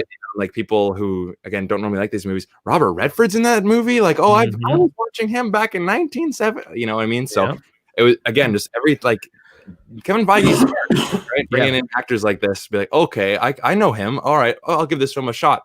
So that's my list. Spider-Man Far From Home. That one really did blow me away. I guess it just slipped my mind yesterday.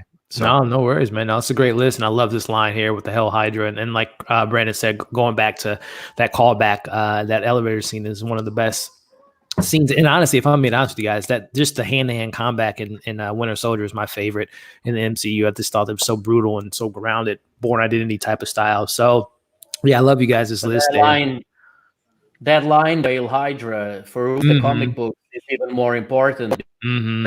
There was like this big thing there when they did of Captain America saying Hydra, trying something. And like there was a lot of people against it, and they found a way to put a movie here. Yeah, it justifies why Captain would do that, because he just wanted to get out of there. He needed to do. So like again, like details for like who likes comics, just who sees the movies. You get everything for everyone. That's really good at doing. Everyone comes out where your background is, even if you just saw a couple of movies or if you read comics all your life. It's brilliant. Yeah. No. Yeah, Agnolo, I was buying that issue week to week, and I remember when he said that at the end, I was like, oh, what's going on here? So yeah, for me, I was like, me and my friends in the group who read that comic, we were like, cool. So they're not just paying it off to the old movies here. They're paying it off to all this Marvel, Disney kind of like takeover, I like to call it, since 33% of the entertainment industry or whatever crazy number it is right now. But they do a good job tying it all in for sure. Yeah, no, for I sure. would love to see I would love to be in a brainstorming for the. They must have walls and walls with things. Really, it's like one of those psychopaths with lines like going over and stuff because everything is connected, and they just have, like, when you think you figure something out, they have about 50 other things on. It's unbelievable. Yeah, it's interesting. I don't know if you guys. Yeah, I was gonna say we can get into the kind of a little bit of the TV talk here now with Loki and him getting the Tesseract. But I don't know if you guys watch. Did any of you guys watch Agents of S.H.I.E.L.D.? Nope. I couldn't do it. It was. Yeah, I did. Oh, you did? Yeah. I personally have you kept up with it? Are you up with the current storylines, Agnolo? Yeah, I watch a lot of TV shows exactly because of that. Because when I start watching a TV show, it doesn't matter how bad it gets. I need to see it until the end. I'm the same and way. And then. So do you remember? Like it was the same with. And like after a couple seasons, I wasn't that into it anymore. But I was just like, I lost so many years of my life watching this. I'm going to watch it until the end. Yeah. So and that's why sometimes I don't start watching new shows, because I think they're gonna get me in this. Suck you right back in. Yeah. So I watched all of the Agents of S.H.I.E.L.D. The first season I liked it. With a guy that looked like he was gonna turn into the Taskmaster that we're getting now in Black Widow. Then it just started weirder, and then when into the Inhumans, Mhm. Oh, that God's was sake, just no. that was a mistake. They dodged a bullet not doing a movie about, like, they were, when everyone was like, oh, why are they changing their mind doing a movie? If you watch the TV show of Inhumans, you'll understand why they didn't do a movie. And it Yeah. was a good choice. Yeah. Yeah, a lot of people were thinking that was like their X-Men because they didn't have the X-Men during that time, so they wanted to kind of dive into that lore. But the reason I brought up Agents of Shield, and I'm way behind on it, but I saw the trailer for the new season, which I think is the final season. But apparently the storyline is they're going back in time and they have to save Hydra, which would be huge impact into the MCU and then change a lot. So that'll be, I don't know if I'll tune into that, but them changing everything with Hydra would be really interesting. But going back to the TV talk, David, we just saw Loki. He has a Tesseract, and I don't know if you're familiar with a lot of obviously the storyline hasn't been revealed, but we have Loki. He's going to be going back in time and changing things in time, and we have Owen Wilson in the show and a couple other amazing actors. Are you excited for the Loki show? Honestly, I don't know anything about it, so whatever you tell me now is what I hold Bible as far as how it goes. So yeah, Owen Wilson, that's awesome. He's a great actor. I think he's very underrated. Yeah, he can be goofy and stuff like that, but I would love to see where they take it. I didn't get to say this yesterday, but Loki, when everyone was like, "Oh, how did you feel when Loki died?" I loved it. I hate Loki. I understand he's an important character. I understand the conflict between him and his brother, but I just never liked him. I never trusted him since day one, and they always gave him so many second chances. But I thought it was awesome what they did with this, as far as him getting the Tesseract and him just kind of, just disappearing. And then, so you're saying that it leads off from there. The TV show leads off from this. Yeah, as far as what we know so far, it's gonna be that version of Loki. So it's not gonna be the redeemed Loki. It's the 2014 Loki. He's gonna be going back in time and changing big events throughout history. But then you have Owen Wilson's character, and I think Richard E. Grant is gonna be a part of it too. They're a part of this. It's like a police force, but they catch people that violate time travel. So they're gonna be looking after Loki, and it sounds really, really interesting. I'm really excited for it. But again, we were talking about earlier with TV. Yeah. You guys ever watched like Quantum Leap? Like old school TV. Yeah, I've seen a couple episodes, but I'm not too. Yeah, and it's so I think it's going to be kind of like that. Yeah, because it's like every episode he jumps someone else's life or to change something. Like procedural, in other words. Yeah, kind of. It might be. Yeah, I think it's going to be something like that. Yeah. So is it going to be kind of like Looper or like Time Cop, Jean-Claude Van Damme? Kind of like that too, yeah. I mean, we'll see. I mean, but yeah, it sounds really interesting because again, this is the evil Loki, so he's going to go back and change things in American history, world history, and I think it's going to be great. And apparently too, we're going to that might be an outlet to bring some other of these fallen Avengers. And it'll be interesting too. Maybe they go after Gamora because she's obviously not in the right timeline. And I wonder how that's going to affect the MCU when you pluck someone out of their timeline and you bring them into your timeline. That has to make some type of effects, on a cosmic level. Yeah, I mean, also awesome seeing the Ancient One right here too. One, she's phenomenal. What were you saying, Chris? Yeah, the TV shows I'm really excited about some. I think they have the opportunity. Really cool. Yeah. And like what if is the thing of Marvel that's coming out now, it's most excited because I love those in the comic books. So I really want to gonna do with those. Yeah, I don't know. I'm kind of with David where what you just told me about it was the Bible that I have to go off of the Loki show. I really like the casting. I really like the character and what he's been through. But I was hoping to see Loki go forward, not be stuck in a time that we've already seen. And the whole procedural idea, I'm not the biggest Law and Order guy. I'm not the biggest start at the end of the episode. We get to the conclusion and let's do a new mini journey each week. I want something continuous. So to be honest, it gets me a little upset, a little scared for. Well, here's the synopsis here. I'll read it off to you. Actually, I'll just bring it up to the screen here. But what's your thoughts, Brando, critic, in regards to these TV shows and exploring the different past characters? You know what? I might be unpopular to say, but I'm so indifferent to it. It's like I see like all these movies and everything, and I get it. Marvel has a great track record. right? Yeah. And every opening weekend, like Disney has me, right? So they have my wallet. So, but in terms of all these TV shows, it's like I think I need to wait until I see some more trailers. I need to see some more audience reaction, and they say like, okay, well maybe you gotta check these things out, because when I see like, Endgame to me was the perfect conclusion, right? And now with all these new Marvel movies where it's just like, okay, well, I'm wondering when comic book fatigue is going to set in for most people, because it's kind of setting in for me, because it's like Endgame was like such a great, okay, great. What's next? And it's like more and more and more and more and more and more comic books. And, and seeing these shows and everything, it's like, okay, I'm just hoping that, if more trailers come out, if we find out more information, and if they're getting great reviews, then sure, I'll check them out. But yeah, in terms for right now, like just even I didn't even know Owen Wilson was even going to be in the show, right? I found that out literally 5 minutes ago. So in terms of the shows coming to Disney Plus, I'm so indifferent to it. Yeah, man, that's all I can really say about it.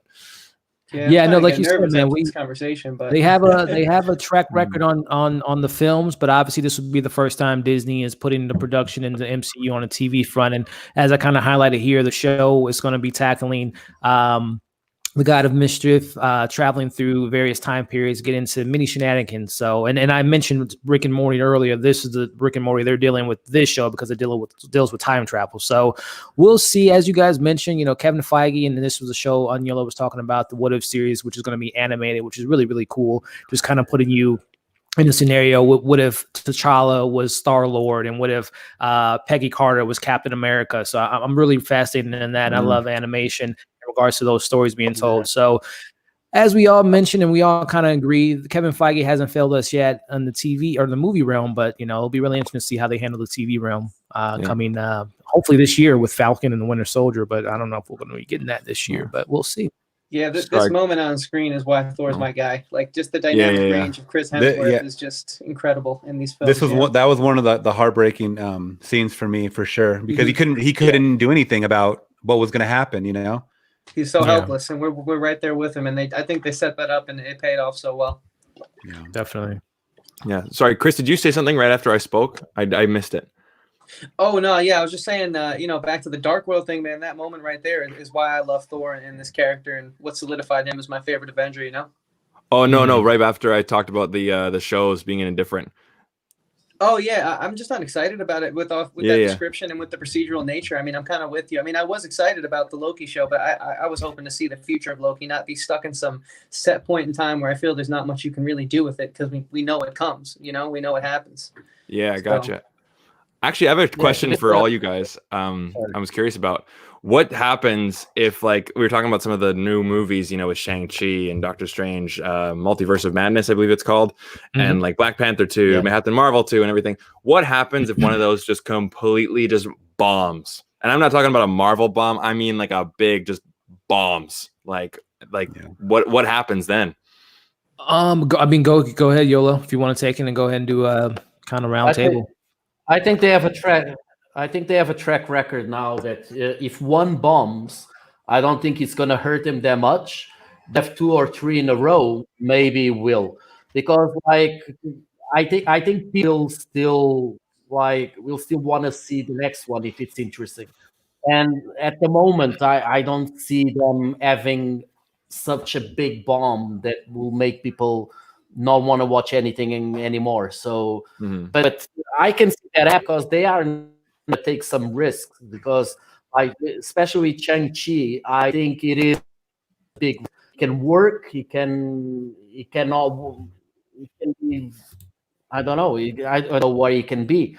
But if they get the right people, and I think they've been getting the right people behind these movies, they can continue on having this success. But I think they also need to start thinking like a little bit more in terms of getting smaller moves, getting one-shot moves. Like, for example, the Joker for DC. I think they need to start getting some things that they are not so caught inside the box that they need to play in that universe. They need to have some freedom and do something completely different to make people keep their interest on it. No, well said. Same with you, David. What it's to answer Brandon's question, if they come out And some film just like you said, not 400 million, but like literally maybe and I hate to bring up DC because I love DC, but Birds of Yeah. Prey, 100 Yeah. less than Yeah, 200 million. or like a Suicide Squad or something of that nature. But I mean, this is a great scene right here. For Unyolo right here. This is his Guardians fill right there. Mhm. But It's hilarious. yeah, I don't see a bomb happening. I mean, a bomb as in like just it's one of these basic movies that comes out and hits under 20 mil or something like that. I don't think it's ever going to happen, just because of the marketing budget that they have. But that's why I always was questionable. And you brought up that list yesterday about the next phase of MCU coming out in the next 2 years, I believe it was. And I think for me, and this is probably a minority vote, is that Black Widow is probably the lowest on that tier, is because I think it doesn't fall into a superhero movie for most people. It's more of like a 007, like an Atomic Blonde type of movie. It just looks like more of one of those heist type of films. And even though I know it's not, I think most people that don't know that character, that's what they're going to take it as. So that one's probably going to be the lowest, I think, out of all those money-wise making, even though it has had so much trailers come out, and it's the most recent to come out. I think just of what's going on, the nature of the COVID-19 going on right now, that's going to be affected the most, because it's coming out the soonest that we all go back to normal, Yeah. So I think that one might take the L as far as money-wise, but I don't see it too much of a fall, Yeah. And same with you, Chris, to answer Brandon's question. If do you see a film just completely bombing? And if so, what would be their plan of action? Yeah, I don't see a film bombing per se. I think the brand is too strong at this point to produce those kind of results. But I do think that if maybe these newer, I think it comes down to the newer franchises, because I think that Black Widow wasn't going to be like $1 billion movie by any means, but I think like they could kind of project a little bit easier than they can like some of these newer titles, like what the box office numbers will be. So I guess like what it all boils down to is the impact that they have after the fact. Like, are we still going to be talking about like some of these newer films, like we spoke about the first Iron Man, the first Captain America, like years after that? I think the impact is going to make him break this phase 4 in the long run into phase 5. I think we're not really going to know until phase 5 hits how effective it all was. No, for sure. And I mean, just to kind of put my 2 cents in regards to Brandon's question, I think as a lot of you guys have already said, especially on YOLO, in regards to they have vibranium right now on all their movies. They're almost untouchable, where even a box office failure might be 500 600 million, which any studio would be happy with those results. But going back to the risk, I think that's where Disney Plus is going to come into the mix a little bit more in regards to being more risky on TV, having a little bit more freedom and having longer formats of character development, and dive into the darker aspects of, Moonlight, and dive into, She-Hulk and everything that's involved there, and Hawkeye. So I think that's where their risk they might explore that on TV before they put the money on the big screen. But I'm just really excited to see what they do with both TV and movies in the future here. Yeah. Now, Elliot, what is your most? Because I feel like everyone kind of said, but what is your most anticipated Disney Plus show of the Marvel Universe, if you have one? You know what? Let me bring up that list too. I mean, off top, if I'm being honest, I'm really excited to see what they're doing with Falcon and Winter Soldier. In regards to that, going back to those vibes that we got with on the ground, hand-to-hand combat. There's really not quote unquote powered superheroes in that show that we know of. We have Baron Zemo coming back. You have this new version of Captain America played by Wyatt Russell. So I'm really interested to see what they do with that. And obviously dive into it's been brought up a lot, but the racial ramifications on a Black Captain America. I would love to see what they're going to do and how the world accepts a Black superhero in a sense, and taking up the mantle of Captain America. So I'm really interested to see what they do with that show. And also, like I mentioned yesterday, with Doctor Strange being my most anticipated film, WandaVision ties right into that. And I'm a big fan of, Elizabeth Olsen and Paul Bettany. So those are some 2 shows that I'm really, really excited to see what they do, as well as Moonlight, diving into the supernatural aspects with werewolves and all the stuff, and him being a schizophrenic. So it's a lot of great stuff that I'm looking forward to. But definitely Falcon and Winter Soldier is definitely top of my list. Yeah, I think we got a lot to look forward to. I think it all comes down to execution, and so far they've been, like we've all been saying, like their track record is strong. So Definitely. And I want a quick shout out to Connor with another donation here. Really appreciate it, Connor. Again, everyone that's donated tonight has been awesome. Can't thank you guys enough for the support. Again, like I said up top, if you guys haven't already, give this video a thumbs up. Subscribe to all these great content creators, YouTubes and Instagram. So we really appreciate the support, Connor. And he also has a question here. Do you think the Russos will come back to the MCU? And I'll start with, Aniolo, man. Do you think the Russo brothers, after 4 films and the films just getting huge, what's your thoughts? I think they have another role behind it. I think they'll probably be more behind the camera. If you guys saw Extracted, the new Netflix movie, they wrote that for sorry? Oh, sorry. I was gonna say I'm watching that right after this. Oh yeah. Oh, okay. So for example, the brothers wrote that for time director that the stunt coordinator for most of the MCU movies. And I can now kind of grow talent that's inside the MCU and giving them chance. If you saw Extracted, I can see that guy directing MCU, let's say a Punisher, let's say Moonlight, or director. So I can see them more behind, because they are really good. What they did with their show Community, they got a lot of opportunity people that work with them. So I think they will be a little bit like my God, my mind slipped. The director of which Jon Favreau? First Iron Man. Oh yeah, Jon Favreau. Yeah. So just the same way that Jon Favreau has been like behind the scenes, producing some things, helping out, like he's doing now with the Mandalorian. So I think they created these connections with Disney, and they're gonna stick around. I don't know if they want to do something this big again, because of the interviews they gave. It wasn't an easy job, and I can imagine.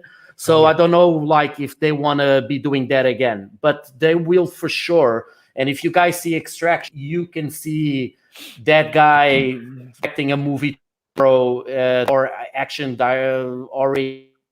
So I can see them doing more of that.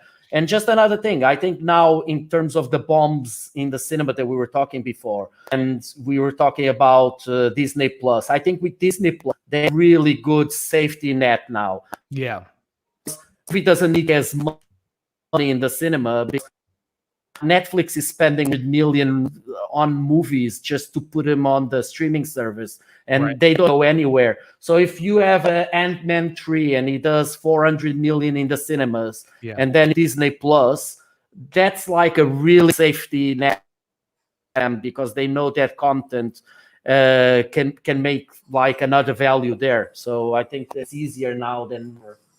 No, well said. And I would love to get your thoughts on that too, David, in regarding, as far as the Russo brothers coming back to direct a film, or like, Aniolo was saying, I know you did a review on Extraction as well. I believe today you dropped your video, and Sam Hargrove is the director and Joe Russo writing it. What's your thoughts on the Russos coming back, man? Yeah, no, I absolutely agree about the whole safety net argument. If a movie makes 400 mil, I mean, that's to anybody, that's like a lot of money, but to Disney, that's like a lower tier movie. But Extraction was a higher up action movie for me. I definitely loved it, especially when I found out that director, that was like his first major thing. I was like, whoa, I can't wait to see what he has next. Right. As well as all the stunt work that he did. It was the track record was so long.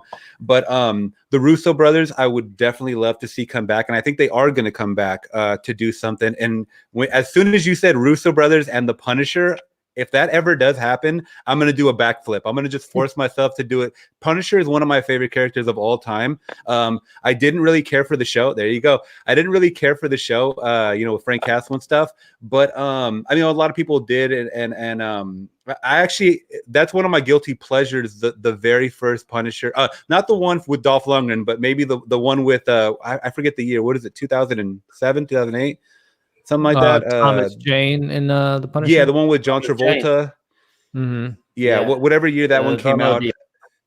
I had a special place in my heart for that movie, even though a lot of people didn't like it. And then Warzone was just like a splatter fest. So that was just something that was like more of a fan service, like ultra brutal type of deal.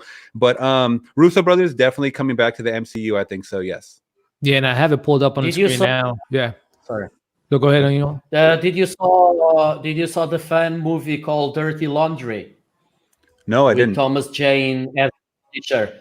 Okay, so see that, and it's like gonna blow your mind. It's the best movie ever made, and it's like 10 minutes long with Thomas Jane as the Punisher in a like short movie that he did with some friends. It's Really incredible. Dirty It's on Laundry. YouTube. Okay. Dirty Laundry. It's the Punisher, and it's amazing. I'm gonna watch that right after this. Yeah, no, for sure. And then also getting your thoughts on it, you know, Brandon, as I have pulled up here on Twitter earlier, it was announced from Esquire that the Russo brothers are, you know, always finding a way to try to work with Marvel. But do you see them, as Aniolo was kind of hinting at, maybe working more behind the scenes, executive producers, you know, using their production company, kind of like the minor leads, where you have these, you know, directors do a movie on Netflix and then they kind of groom their way into the big screen. What's your thoughts on that? Yeah, I mean, like, you know, the Russos, you know, with Winter Soldier, Civil War, Endgame, and Infinity War, you know, like they have a pretty good track record, and you know, with them, like, of course, money talks, right?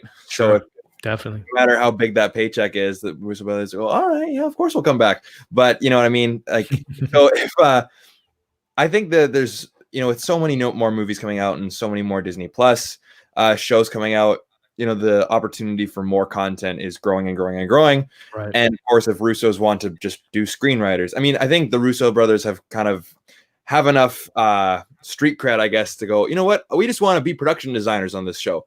I think Marvel will go like, oh, sure. Yeah, why not? Right. So again, like, you know, with more content, more opportunities. And I think, you know, there's more opportunities for them to be executive producers or for them to be directors again, or just to be screenwriters. Yeah, so I definitely think there's definitely an opportunity too. And yeah, just your thoughts on that, Chris, in regards to seeing the Russo brothers back at a more behind the scenes capacity, or getting behind that camera and maybe bringing us a Secret Wars. Yeah, I think, you know, at this point, they've definitely made a huge statement a few times now. And so I would hope that they have the foresight to jump in when it feels right next. I would have to imagine that they could just walk in to, you know, Disney HQ, so to speak, and just sort of drop an idea on the table and be heard without having like a meeting set up. Like, I hope they've established that sort of rapport. And so for me, like, I think I want to see them handle something that they're motivated to handle, that their hearts are in, because not to get off topic too much, but I feel since, you know, Stranger Things season 1 wasn't more about the money for the Duffer Brothers to continue that show than the passion. You know what, that sort of, I'm trying to draw that line of like, as long as their hearts are in it and they create a product that is meaningful first and shows as much skill and tact as we've spoken about in this film. Like, there's like 8 different films in this film, you know, there's so many homages and throwbacks to different styles. Like, as long as they still want to craft something, then I'm all for it. But to be honest, I also would think, like, where's the next challenge if I was in their shoes? So personally, unless they prove me wrong, I don't see them returning unless they're, you know, maybe a Secret Wars would be the next challenge, but I don't see them coming back for just like a standalone or anything like that, you know? Right. No, that's and you guys had some really great points, and I agree with everything you guys have pretty much said in regards to the question that Connor donated in the super chat and asked. But, you know, I will say, you know, they have mentioned that there's still some stories they would like to tell in the MCU, whether that be at a director capacity or writing. But I know Secret Wars is something that they've always been fans of in the storyline, and who wouldn't want to explore the X-Men universe and maybe do something there. But I think, like Aniolo had said, in regards to they have their own production company. They actually are partner with Christopher Ward, the writers of this film and all their films that they've done, and even the writers of Thor 2. They have a great partnership. So I think if the opportunity presented itself, and like you said, Chris, if they have a passion to tell a story, I think at this point they're almost like Christopher Nolan, where they can go into Warner Brothers and say, hey, I want to make a film about XYZ. And Warner Brothers just gives Christopher Nolan the money to do it. And they know they're going to get the box office return. So I would love to see the Russo brothers back. And, you know, the idea of a Punisher or something of that nature would be fantastic. But I think there's still some stories that the Russo brothers wants to tell. And I would welcome them with open arms for sure. But Cameron James asks us a question here in regards to some of our favorite superheroes of all time. Doesn't have to be Marvel. It can be DC. His was Spider-Man. He's loved Spider-Man since his whole life, and he's just a guy. So starting with you on YOLO, it could be Marvel, DC, it can be, Sandman, it could be anyone. Who's your favorite superhero of all time?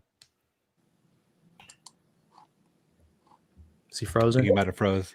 Might have frozen, or maybe he's playing out his favorite character. Maybe the tension is building. He has that look in his eye. He has Really an building intensity. that suspense, He's man. stuck That is in a time. long stare right there. Like, I'm gonna wait. God, he's going for the Oscar.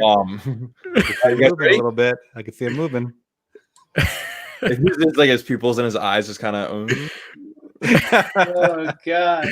That's funny. Well, I guess day two he gets back in. David, who's your favorite? Yeah. superhero of all time? Well, now I got to think now a little bit, but like on Yellow's shirt said, I was always a Punisher fan from day one. Once again, he's just a guy. That's why I love the one with Travolta, is because there he is. There he goes. He's back. He was just a guy, but my dog keeps pulling the wire. Oh no, you're worries. Yeah, he was just a guy that was Frank Castle was just someone that was fueled off of the vengeance, the whole revenge factor. Mhm. At least had the movies go. I was a huge comic card collector. I didn't collect the comic books, but the comic cards, and I would always love to see his matchups, his verses. He would always go at Logan, so that was always awesome to see. But yeah, I would probably say Frank Castle. Nice. What about you, Brandon, in regards to all-time favorite superhero? Spidey. Spidey, man. Gotta go Nice. with Peter Spider-Man. Parker.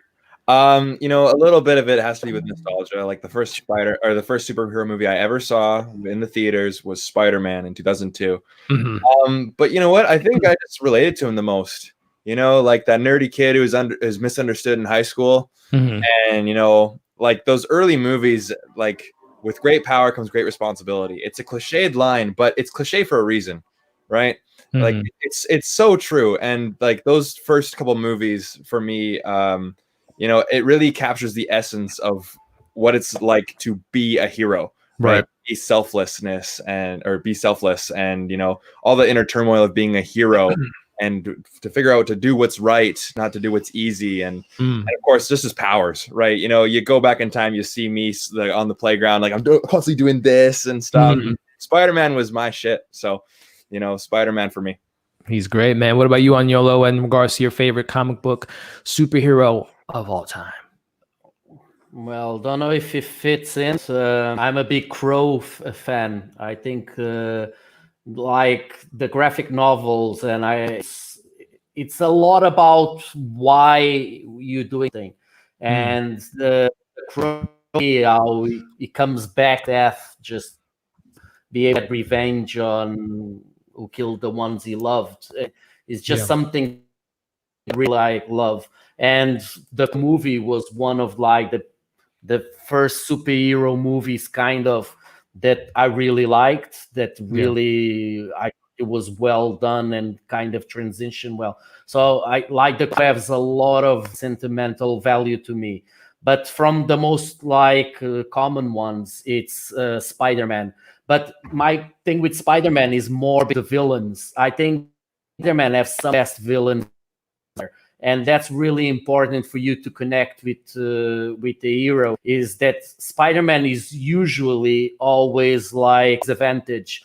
The villains are always more powerful than him, and that's what I like. He's a guy that even when he's not on an advantage, he still goes forward. He still risks everything. That's why things like Superman and stuff never really works for me, because you never really care. Nothing is going to happen to him. Nothing is going to happen to him. They're just too powerful. And that's why, like Spider-Man, he gets his ass kicked a lot, and something that I think makes it more relatable to us. That's awesome, man. And then finishing up, Chris, who's that superhero, male or female, that always just you think of them first when it comes to all-time greats? Yeah, man, this is easy for me. And it's unfortunately not in the Marvel universe. I hate to break the theme here, but I got to throw it to the one and only Aquaman. He is nice. He is the guy, dude. My man. Cause he's kind of like Superman light, you know, like he can kind of fly in some comics, he can fly in some he can't, and some he has super strength and some he doesn't. People always take him and do so many different things with him, and it's sometimes frustrating. But I also just find it I'm along for the ride. Like he seems to be one of the guys that has the most flexibility depending on who's writing him. And so from a comic book standpoint, I got to go with Aquaman. And then in the theaters though, the Shazam movie, I'd love to see more Shazam. I mean, we all know the DC Shazam was universe cool. is. He was cool, yeah. Yeah, I mean, exactly, dude. It was a cool movie. Like the DC universe is a wreck, but I thought that film really worked. But as far as reading it goes, because that's where I come from. I'm a comic book guy before a movie guy first. So Aquaman, dude. You know. Nice. What about you, Elliot? Did you say? Did I miss that or? No. You know, in the DC world as well, for me, man, I actually just growing up, cool. if I'm being honest, I gravitate more towards the DC characters and Marvel characters. And as I got older, you know, and reading some of the comics from Marvel and then the MCU, you know, I definitely appreciate them. But I'm always a DC fan at heart. And my guy, you know, the richest of them all, the most tragic story of them all, in my opinion, Batman. You know, he's always been Bruce Wayne, has always been my favorite comic book character. I'm really excited to see what Robert Pattinson brings to the role. And you know, yes, he's gotten the most resets. He's probably gotten the most appearances on the big screen as far as superheroes go. But I always am just fascinated by his story. And it's, you know, you talk about rogues gallery. I think it's, at least in my opinion, you know, Batman has the best rogues gallery, even over Spider-Man, who I love as well. But yeah, the Batman's my guy. I have a quick question for you guys. Did this scene hit you more, or was it Gamora's death from Infinity War? Oh, that's a great question. One more. Gamora. Yeah, mine was Gamora for sure. Yeah. Gamora. What about you, Chris? I don't know if you heard the question. No, I heard the question. Yeah, I mean, because like I said, it's just I get to know her a little more because she's a little more front and center in the Guardians films. And even though like Black Widow's had a lot of screen time, it's the sort of the same issue I had with Hawkeye, just not as present, as prominent, you know? Yeah. So yeah, for sure. But good question, man. I mean, yeah, that's a fantastic question. And it kind of goes hand in hand. Did you guys see the alternate take of this scene? No. I didn't know that existed. Oh, yeah, I saw that on YouTube actually. Yeah. So essentially, she gets shot, right? This one, I prefer this one too. So essentially, what happens is the scene kind of plays out somewhat the same, but as they're you know, who's going to die, who's not.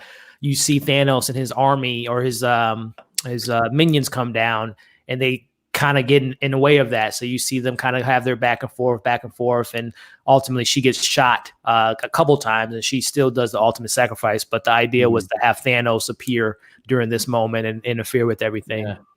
But it's kind of like the platoon. That was kind of like the platoon. I always have issues with that. Yeah, I didn't really like it. Yeah, I always have issues with that. Like they just shoot all of time, and they having conversations, and everyone shooting for some reason. Yeah, like it's just silly. It doesn't need to. So it works a lot better, like being between them and being between who wants to do the sacrifice. And I think they did the right choice. Yeah, I agree. And this is a big moment. I mean, I know a lot of us have mentioned that, you know, Black Widow might not be the most like exciting film for the new phase, but you know, Scarlett Johansson, you know, all the way back to Iron Man 2, you know, and her appearances in Winter Soldier and Civil War and so on and so forth. She's a great actress, and I think this is a pretty big moment for the Avengers. Did you guys expect, you know, everyone's theories, Iron Man's going to die, Cap's going to die, Thor's going to die, but they kind of surprised us all with Nat being the one that went out. How'd you guys feel about this? Starting with David. No, I was super surprised by that because once again, I mean, we all just debated about who was going to die, Cap or Iron Man, and I picked the right one out of the people that was always guessing. I'm not going to say it if you're watching for the first time, but I didn't know they were going to throw that curveball halfway through the movie and kill off another character. You know, so that one absolutely threw me off. I can't say I wasn't like, I was just, okay, and let's go on to the next thing, you know, because I knew they were going to do something where they paid homage to her. They had to have, it was just long overdue. I think we were talking about this yesterday. It was a movie that should have been made maybe about 7 or 8 years ago. Right. You know, just kind of thrown into the middle of the Avengers, the whole Avengers thing before all the solo movies started coming out. But I'm glad they're going to do finally a solo movie, because as you progress, everybody starts loving the later MCU movies because the technology, the CGI just gets a little better. The directors attached get a lot better as well. So we're probably going to see a pretty good storyline from the Black Widow thing, especially with David Harbour attached, his character, and is that's the one with Taskmaster, right? Is that the villain? Yeah. So I don't know too. I don't know too much about the villain to be personally, but I'm going into it just kind of blindfolded, really. Right. Yeah. My favorite villains in the comics is so cool because it's like anyone's abilities. He's fighting America, and after 10 seconds, he can throw a shield like Captain America. He's doing Hawkeye, so he can throw so it's really, really, and I think perfect for Black Widow movie. Yeah, I agree. It's I'm really fascinated to see how they introduce. I love this boom. How they introduce Taskmaster into the mix and see what comes of Florence Pugh and Rachel Weisz, and see if they have some future appearances in the MCU. And I think we answered this question yesterday, but I would love to get everyone's thoughts again, but also on YOLO in regards to putting Black Widow on the back burner until everything's cleared up, or throwing it on Disney Plus. Well, I for on Disney Plus, just for the simple reason that, as a marketing move, they've been doing this movie for so long. It's like everyone wanted to see, and it's a female superhero. Everyone's been for it. Put it on Disney Plus. They're gonna get a lot of people. It's just because it's a female superhero, you guys don't care. And I think for them, it's like a move that it just doesn't make sense at the moment. The problem is bigger studio. The way to make at least part of their bag as possible. Yeah, because they can close the doors the next day. Disney can wait out for a year or two. They're still going to be open. So I don't need to put this there in, and then it's just going to open some like discussions. Why not putting the next one? Yeah. So it's not going to happen. I think they're going to wait out. The problem with the shared universe is that they need to move every movie back. Yeah. They know, like when they move one, like a domino effect. So the issue now is, are we gonna get the next Spider-Man and Tom Holland look like he's 40? So it's for that I probably gonna be because some of these will get older and they can't really like keep on pushing it back. So you'll probably just see more movies closer to get of seeing 3 movies a year. We're probably gonna have a year that we see 4 or 5. But they're gonna have to do that. It's not gonna go on Disney Plus. Yeah, no, I think we can all agree, and I know we talked about it yesterday on Infinity War, but I think we would all agree that we would Black Widow, if the film's already been made, but it needs to have a big screen, approach versus a TV approach. I definitely agree with that. So I guess now, guys, obviously continue to bring in your questions and your comments in the chat, everyone. But we're getting to that point now where this might be arguably one of the biggest, most epic, satisfying endings to any, not just comic book movies, but I think of Lord of the Rings type of stuff, where it's just so epic. We're now approaching that third act, guys. So we're seeing, Chris's favorite, or the person that Chris says he reminds himself of as the Hulk. He's saving the day. He's putting on the gauntlet and embracing it and gonna bring everyone back. So this is huge now. Yeah, man, things are getting real when, for the first time all movie, he's not business suit casual anymore. He's putting his work clothes on now. He's starting to do the avenging. So I'm right there with you, Elliot. We can all embrace this last act, and I'm gonna actually head off for just a quick second. I'm gonna use the restroom, and I want to get into this third act, guys. So I will be right back. But David, just to answer your question from a while back about like the whole Gamora versus Black Widow scene, I think Gamora was definitely hitting harder because it's the exact same scene shown again, but just a different character, right? So I think that kind of lessened the big emotional impact because it's the exact same scene again. Mm-hmm. Yeah. Yeah, you just had a little more emotional backstory, of course, with sorry, you know, where we had the whole pretty much slaughter of her planet, you know, and he stole her from her planet, basically forcing her to become a mercenary, just brainwashing her. I mean, he was a huge just pathological manipulator. Thanos is, and he was able to, you know, have her do his bidding, you know, as one of the top mercenaries, him and his Nebula as well. So I think that's why it held a little more. It was drawn out a little more. The music was a little better, I think, and you know, her being forced off as opposed to just kind of sacrificing as Scarlet Johansson did. I think it was a little more impactful for me. Yeah, exactly. and you know, I this think is, also. Oh, I'm sorry. Go ahead, Sorry. YOLO. No, I just think works better also is the fact that he loved her. And I think that's the most powerful part of that scene is not just him throwing her. It's like she's out that Thanos, like this bad guy that doesn't care about anyone, actually loved her. And like the biggest sacrifice is killing her. So I think together like a really powerful scene for all the characters involved. Yeah, I see you and David's points, but like to bounce off what Brandon said, like what you said, the same scene twice, right? That is my problem with the formula, you know, and the fact that they put such pride in their formula. I think it almost sort of sometimes locks in some negatives or some repeats that you just necessarily don't need, you know? So when I'm always saying like there are things I love about Marvel, but then there are also things that I equally kind of dislike and wish that they would sort of, you know, stray away from the pie a little bit on. It's those kind of moments that we've seen repeats of, you know, because it worked in one movie, well, let's try it here. And is that necessarily the right call? You know, I don't know, but that's some of my frustration with it right there for sure, and that's a good example of it. So, yeah. I also have a quick question for you guys. Traveling back in, so kind of repeat because they're going back in time. Did you freeze again? Freeze again. Oh, this will be good for my quick question then.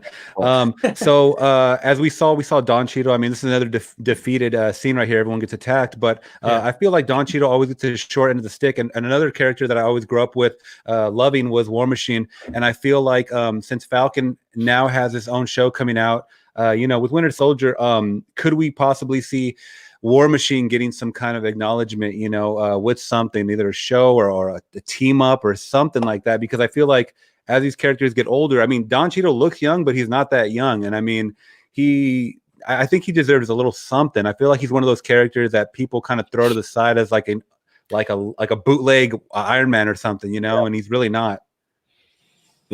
Yeah, I mean, I could see him kind of showing up in. I'm not sure what they have, if they have any plans for a War Machine show or anything like that. But I could see him pop up in like a Falcon Winter Soldier show. Like I feel like, you know, it's him and Sam are buddies, you know. So I feel like they could put the Don Cheadle in there. I know they didn't have that. Good. I was gonna say, I know they didn't really have that emotional dynamic, and they didn't really show it like Winter Soldier and Cap and stuff, you know. But I mean, I don't know. It was always a cool character, a cool suit. I always love to just see more Iron Man tech. You know what I mean? Mm-hmm. Yeah, I agree about that character, man. I just think it's such a big universe, and there's so much to explore. And so, like, he's one of those guys that I think is super deserving of a Disney Plus at least appearance, you know, on like the small screen, just to paint him in more, because he has been interesting, especially if you look at his performance in Winter Soldier. I mean, I think that's his most compelling performance in the MCU so far, and I wanted more of him in that film. There just wasn't enough time, you know. Yeah. Gotcha. And then we got YOLO's back, but we also got a SteelBookGawd in the building. What's going on, man? What's up, man? How far you guys in? We're right at the big part, my friend. We're right at the 2 hour and 7 minute mark, or 2 hour 6 minute mark, where Thanos is now at the Avengers Tower, and it's about to go down. Okay, 2 hour 5 minute mark. Mm-hmm. Yeah, 2:06 now. 2:06. Yeah, here's the timestamp. What's going on, SteelBook?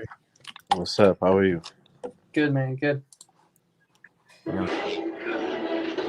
I'm too far. Karen Gillian also, they did a really good job with Nebula. from where we Oh, saw yeah. it, Guardians to now. She's one that needs to some praise because she did a really good job. Yeah.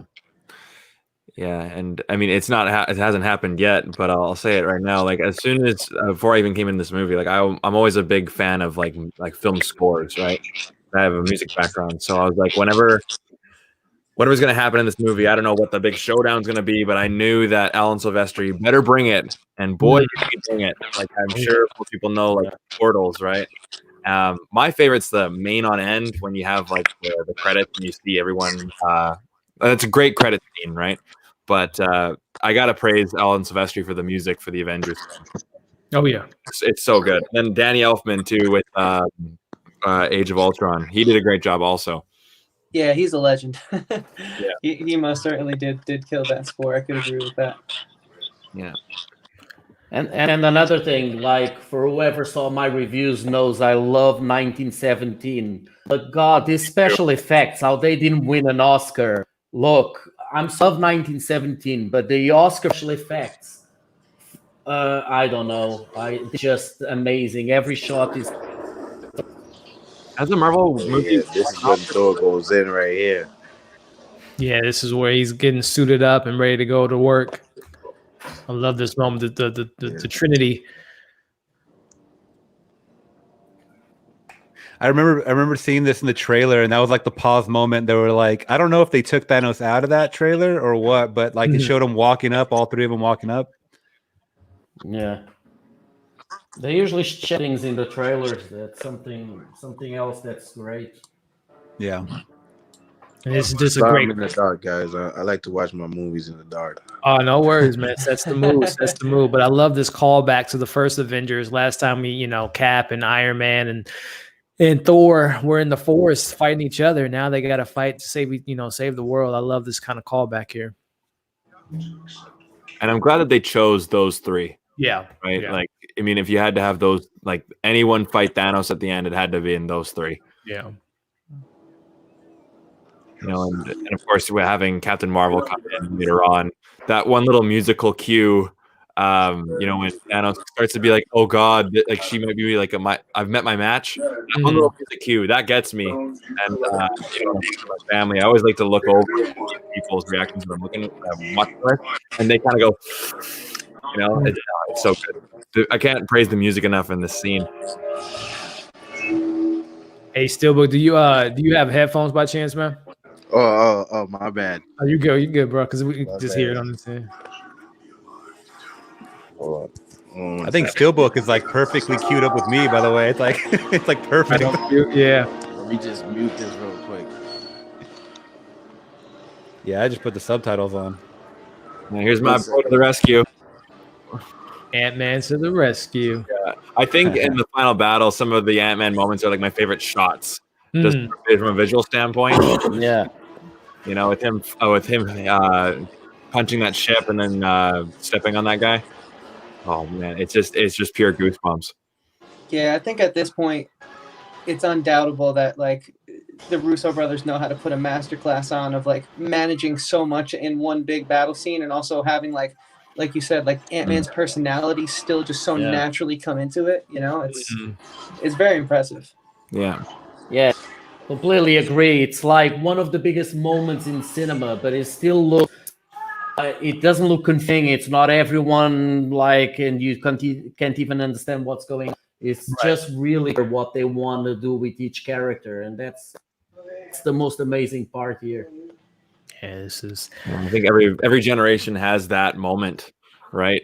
Like that film moment. Whether it was the ending of Return of the King, I'd say for mine, because I was, when this came out, I was, oh God, how old was I? 24, right? So I think my movie moment was the end of Harry Potter, Deathly Hallows Part 2. That was mine. But I think everybody has a different. Every generation has that one moment in movies, and I'm sure Endgame is for a lot of people. Like you go on Instagram today, everyone's talking about I remember this one scene. It was this scene that happened, and and I can't deny it. It's amazing. Oh, definitely. She's really good. Like, she's one of the actors I think have the better arc. Is Nebula. I think she's really good in this. Oh, I may be a little bit ahead of whoever's. I can hear someone's moving in the back Yeah, and I'm ahead too. by like a couple seconds. Yeah.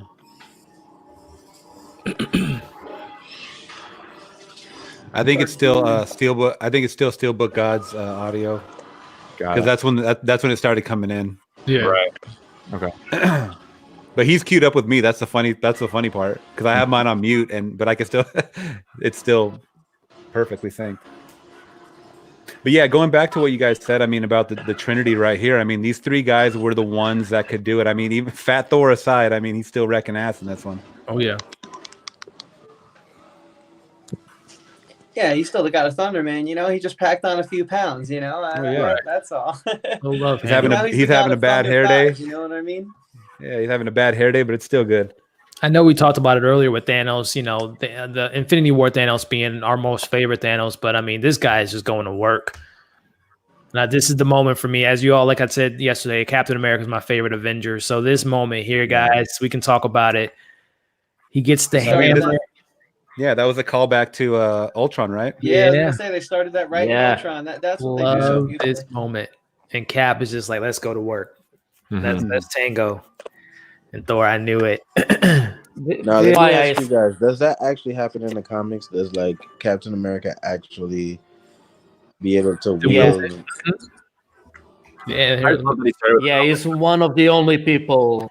He's one of the Okay. in the comics. Because one thing about me is just I hate when movies kind of stray away from the comics, like, you know. Definitely. And I'm someone that doesn't read, or I didn't read the comics at all, so it's kind of cool once I find out that it was like verbatim of what happened. I guess it's just a lot more truer to the subject material. Obviously, you know, Yeah. it's more pure. Yeah. Because DC comics DC movies do it a lot. No, some of these scenes are taken out of the horror. They are exactly the same. One is fighting and he has the shield, and it's exactly the same in the comic books like this. They probably copy where he breaks to look exactly the same. Wow. That's crazy that he breaks the shield like that.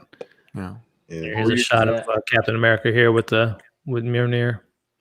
Well, That's like, badass. Can do this you all know, day. we With all that know, Nazi like, symbol in the back. they build up vibranium so much, especially like in Ultron, you know, and so for it to just get shattered. Yeah, it really shows how powerful Thanos is. Even still, even without the Infinity Stones, even without that emotional weight that we were talking about, he's still a big, huge, looming threat for the Avengers to face. You know, so Yeah. Oh, I see. Look at that. Yeah. And then here comes the moment. Also, how are you guys' theater experiences when Captain America got Thor's hammer, Mjolnir? Like, there's Oh man, it was a standing ovation. whole thing, and she just The whole screamed. theater went She crazy. screamed, like, oh my god! No, I don't know. You guys are all from America, right? I think it's a very American thing because in Portugal, no one says a word in the Oh really? like, Oh no. Oh, it's the no, opposite. like, No, I saw that on YouTube. I saw that on YouTube, and if I was gonna go like, yeah, get out of here. I gotta get out. Nah, Wow, in how do you America, real. That's crazy. it depends on your location. It depends on your location. And I depends saw on what this, kind of this in Portugal and in UK, and in both places there was nothing like that. Like, so Yeah. you guys completely different of how to react to it. Yeah, I like. It's the same It's here. good. No one speaks during movie theaters. No one really claps. You might have that one guy who will stand up and.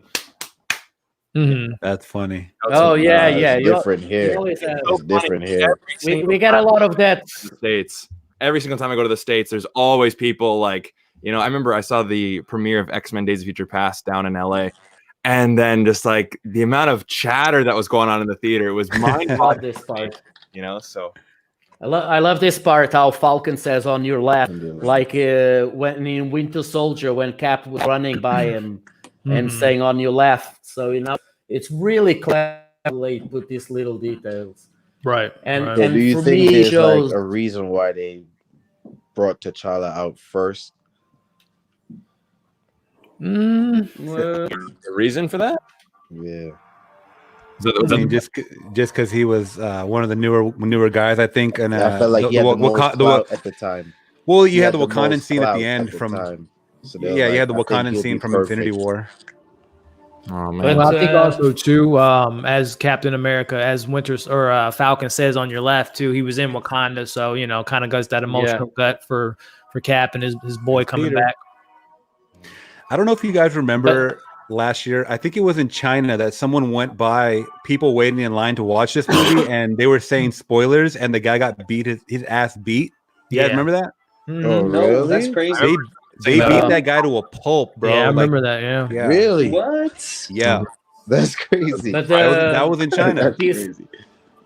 This I'd scene now been for tight me too, just though. shows. This scene now for me just shows why the MCU is so successful. They were so patient. They could have used this like next scene in the first Avengers, Right. but they waited until today. And for me, it just shows patient. It's like any of us having like a piece of content that we know is gonna work and it for like 5-6 years. They hold it until this movie to just say the words Avengers Assemble. And that for me is like just it shows what DC doesn't have. DC throw Patience. Batman and Superman, everything like in the second it just goes everything. Here they waited until then. It's like this is great just deal. like amazing. Distraught. Valkyrie, and then you see Ant-Man running. That in is the so back there. badass when Valkyrie comes in like that. Just from a cinematography standpoint, it's so good. So good. So now that Far From Home, finished was it phase 3? So now phase 4, I mean, are they gonna have like a super team up like this ever again? Or is this like the last Should super be team a up they're gonna do? I think that's what we were talking about earlier too, about like when are we gonna see a next big one like this? Probably about 10 years. Because there's no more Avengers. I mean, these are like the primary Avengers. I think they'll do the new Avengers. They've been doing it in mix. They'll do the new Avenger and use the daughter of Ant-Man, the daughter of Hawkeye. That's what they've been doing in the comic books. So Yeah. I think that's probably gonna be the way they're gonna go. Just have like a few like Thor and stuff still being there, but they're gonna be creating a new team, and then we have Fantastic Four, the X-Men. So still a lot. There's still a lot to go, like where they can bring this team, but it's gonna take 10 years to get another big one like this. Yeah, I definitely agree with on YOLO. You got your younger Avengers with like you said, Ant-Man's daughter, Hawkeye's daughter potentially, and of course you still got Peter Parker, you still got T'Challa, you still have Captain Marvel, so they still have some heavy hitters. So that's where I think they'll be going, is kind of introducing a new team, and I'm really excited to see what they do with that. Yeah, I love how Tony Stark gave Peter a hug there because they're at the beginning of Homecoming. It's like, oh, I'm not going in for a hug. I'm just opening the door. Right. I'm not gonna lie. It little bothers me that he's like 27 playing This a scene is 17-year-old, and then they gave Tobey Maguire shit for like playing a 17-year-old for 17 minutes. Yeah, we were talking about that yesterday. I at least I felt like we all agreed like we didn't really understand the Tobey Maguire hate. At least I did. I never understood it. Those are fine movies in my opinion. Yeah, Toby's my man. And Spider-Man 2 is still our favorite Spider-Man movie. Yeah, mine too. It's just amazing. Yeah. I love this scene with Gamora. Like, it's so funny. Yeah. Again, goes back to the Russo brothers just knowing how to write a script in regards. You have this high stake moment, but you can still throw in some comedy.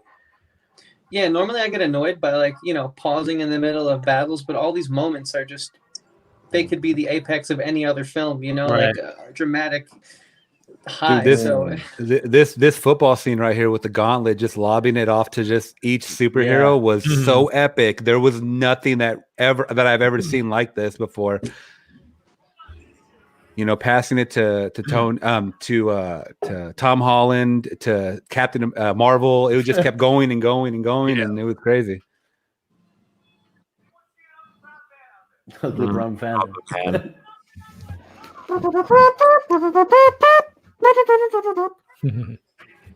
I heard she don't want to work with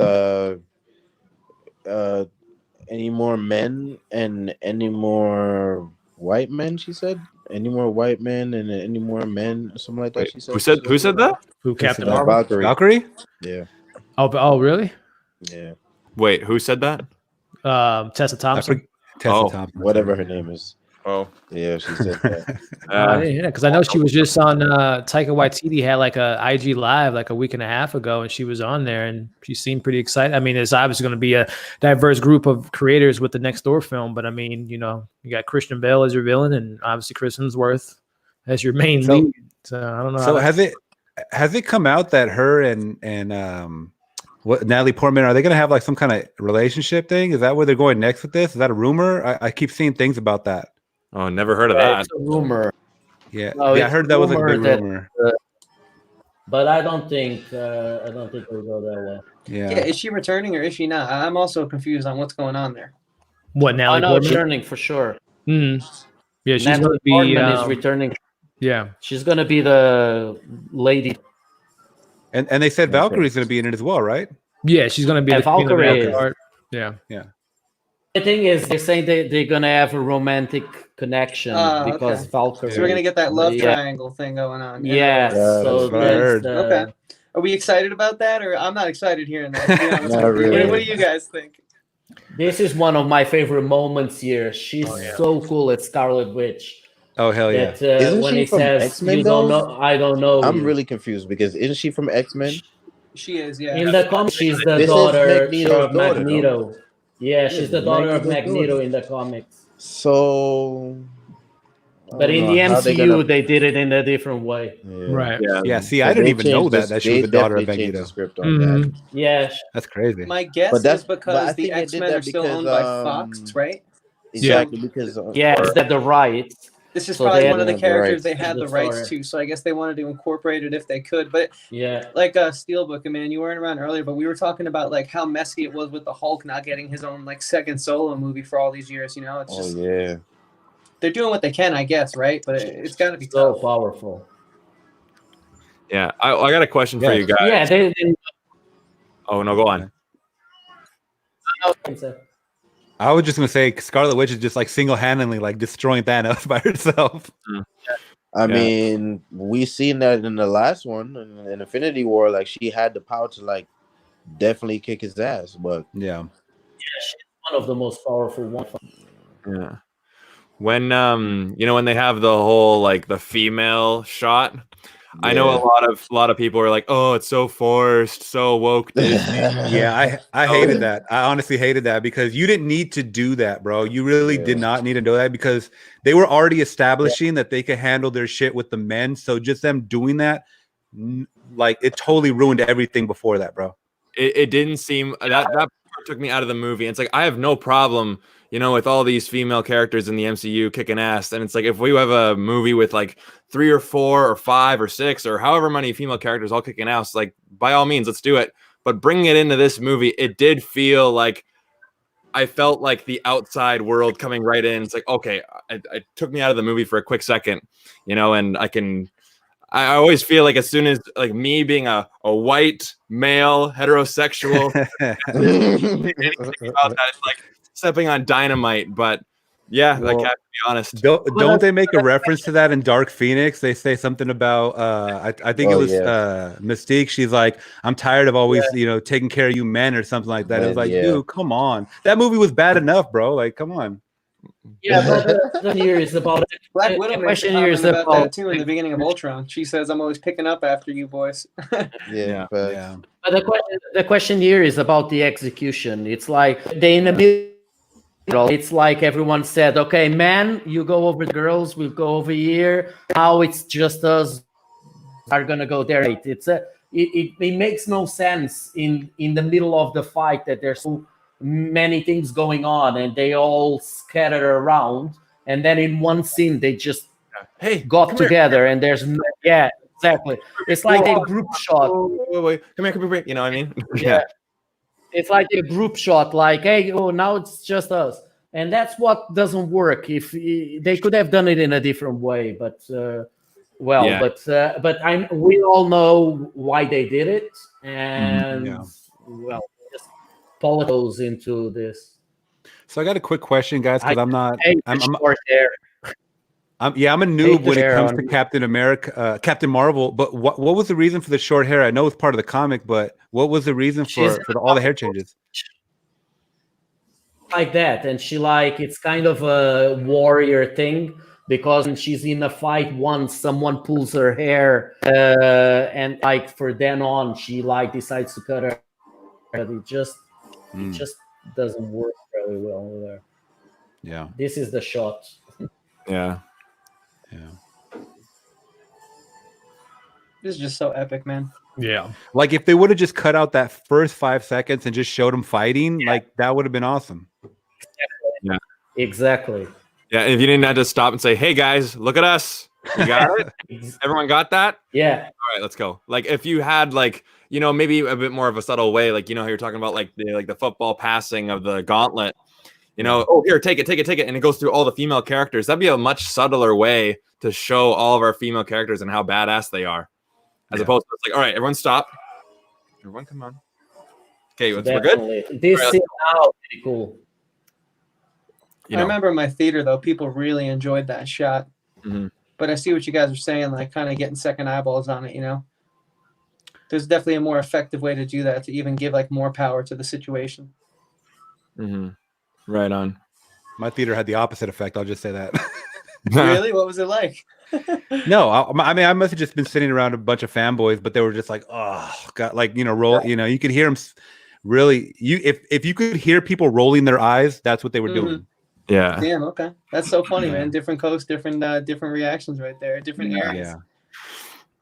Yeah, most of the time, I mean, people still laugh in theaters and everything, but like, I definitely noticed that Americans are definitely a lot more like vocal in movie theaters. And I'm not saying that's a bad thing, but in Canada, we're like, all right, we're just gonna watch the movie. If there's a funny scene, we'll laugh. Although, you know what? Saying that, Deadpool 2 was a fucking loud theater. Oh, sorry, I just dropped an F-bomb, but you know what I mean? This part right here, that music cue, got demonetized.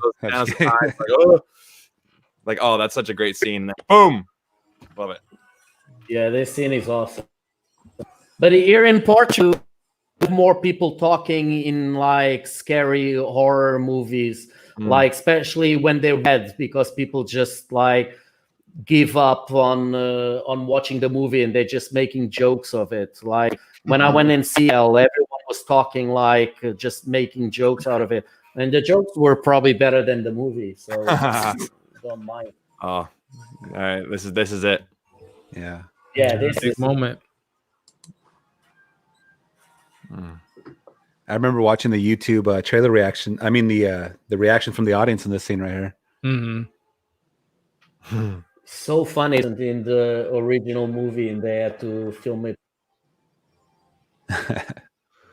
Yeah, this was what said that Robert Downey Jr. kind of not improv it, but kind of added his flavor with the "I am Iron Man" line, or not an Iron Man line. It came later. They had to reshoot this part of him saying Iron Man.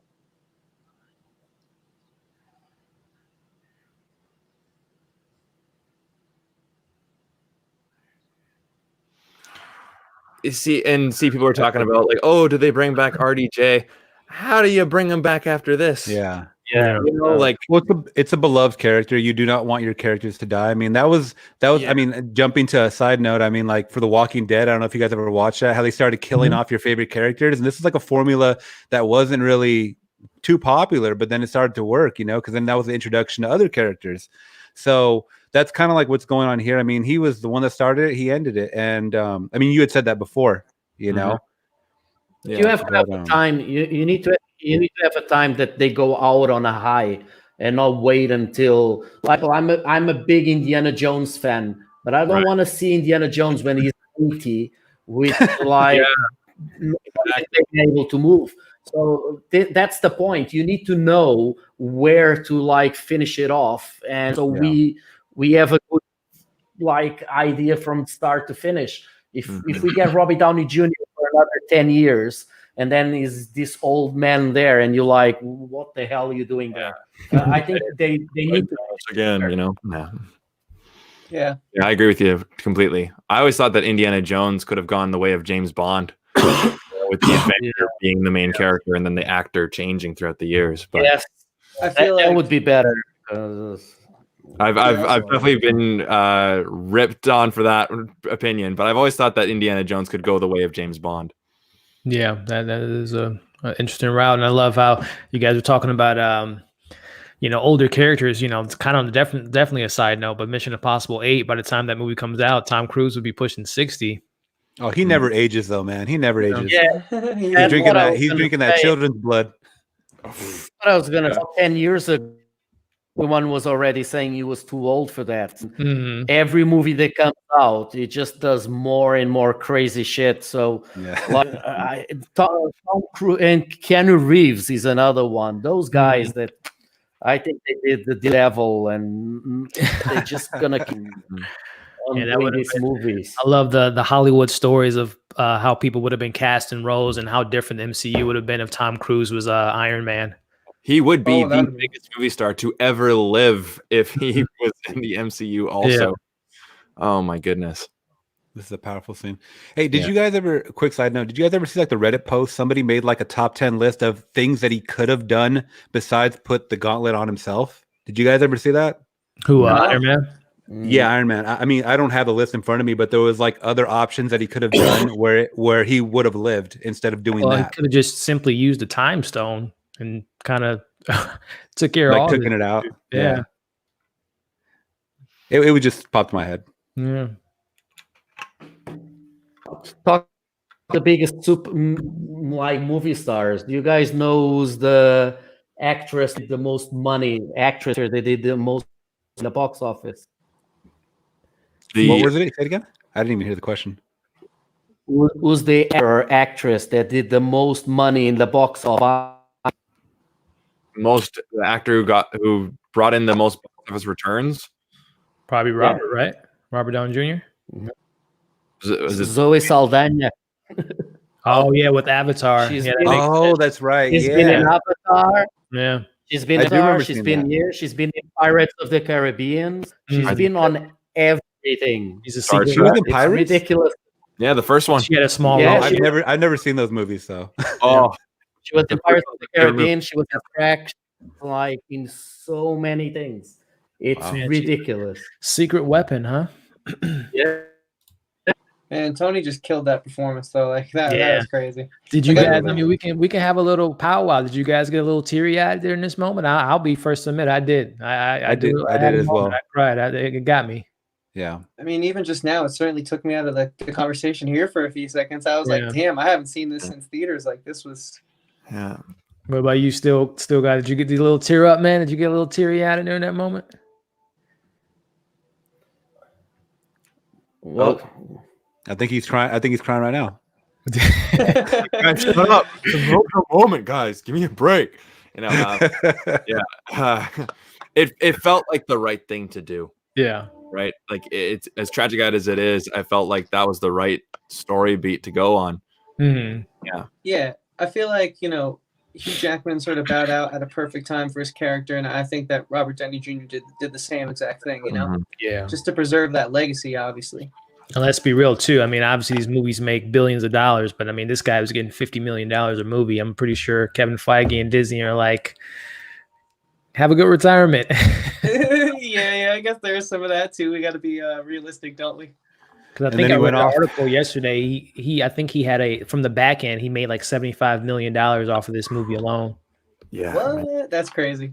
And then he went off and did Doolittle. So yeah, and then that's how you live your legacy, I guess. Yeah.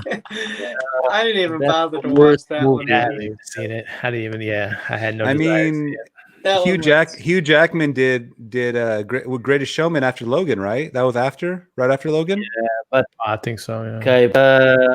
Okay, and my daughter, the biggest showman, the Greatest Showman.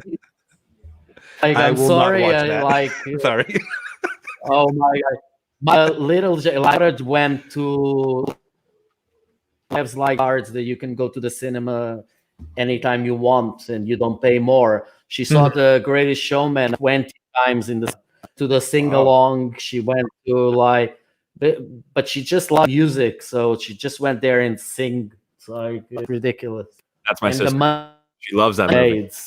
Quick question for you guys: are you excited to see Gwyneth Paltrow's character going forward? Or? I think based on her personal life, hell no. She is freaking batshit crazy. Oh, really? I'm not familiar with any of that. What's up? Oh, with that? please dig into her personal life. She is so bizarre, bro. She is beyond bizarre. Yeah. Like, I mean, I'm saw- not trying to judge her acting off of that, but I mean, she's just such a weird character. She owns her own company called Goop.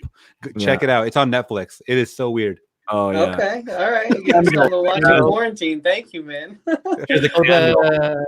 She's a candle. that It says, Pete, smell of- the candle says, "This candle smells like my vagina," and it's sold out. What? And it was $75.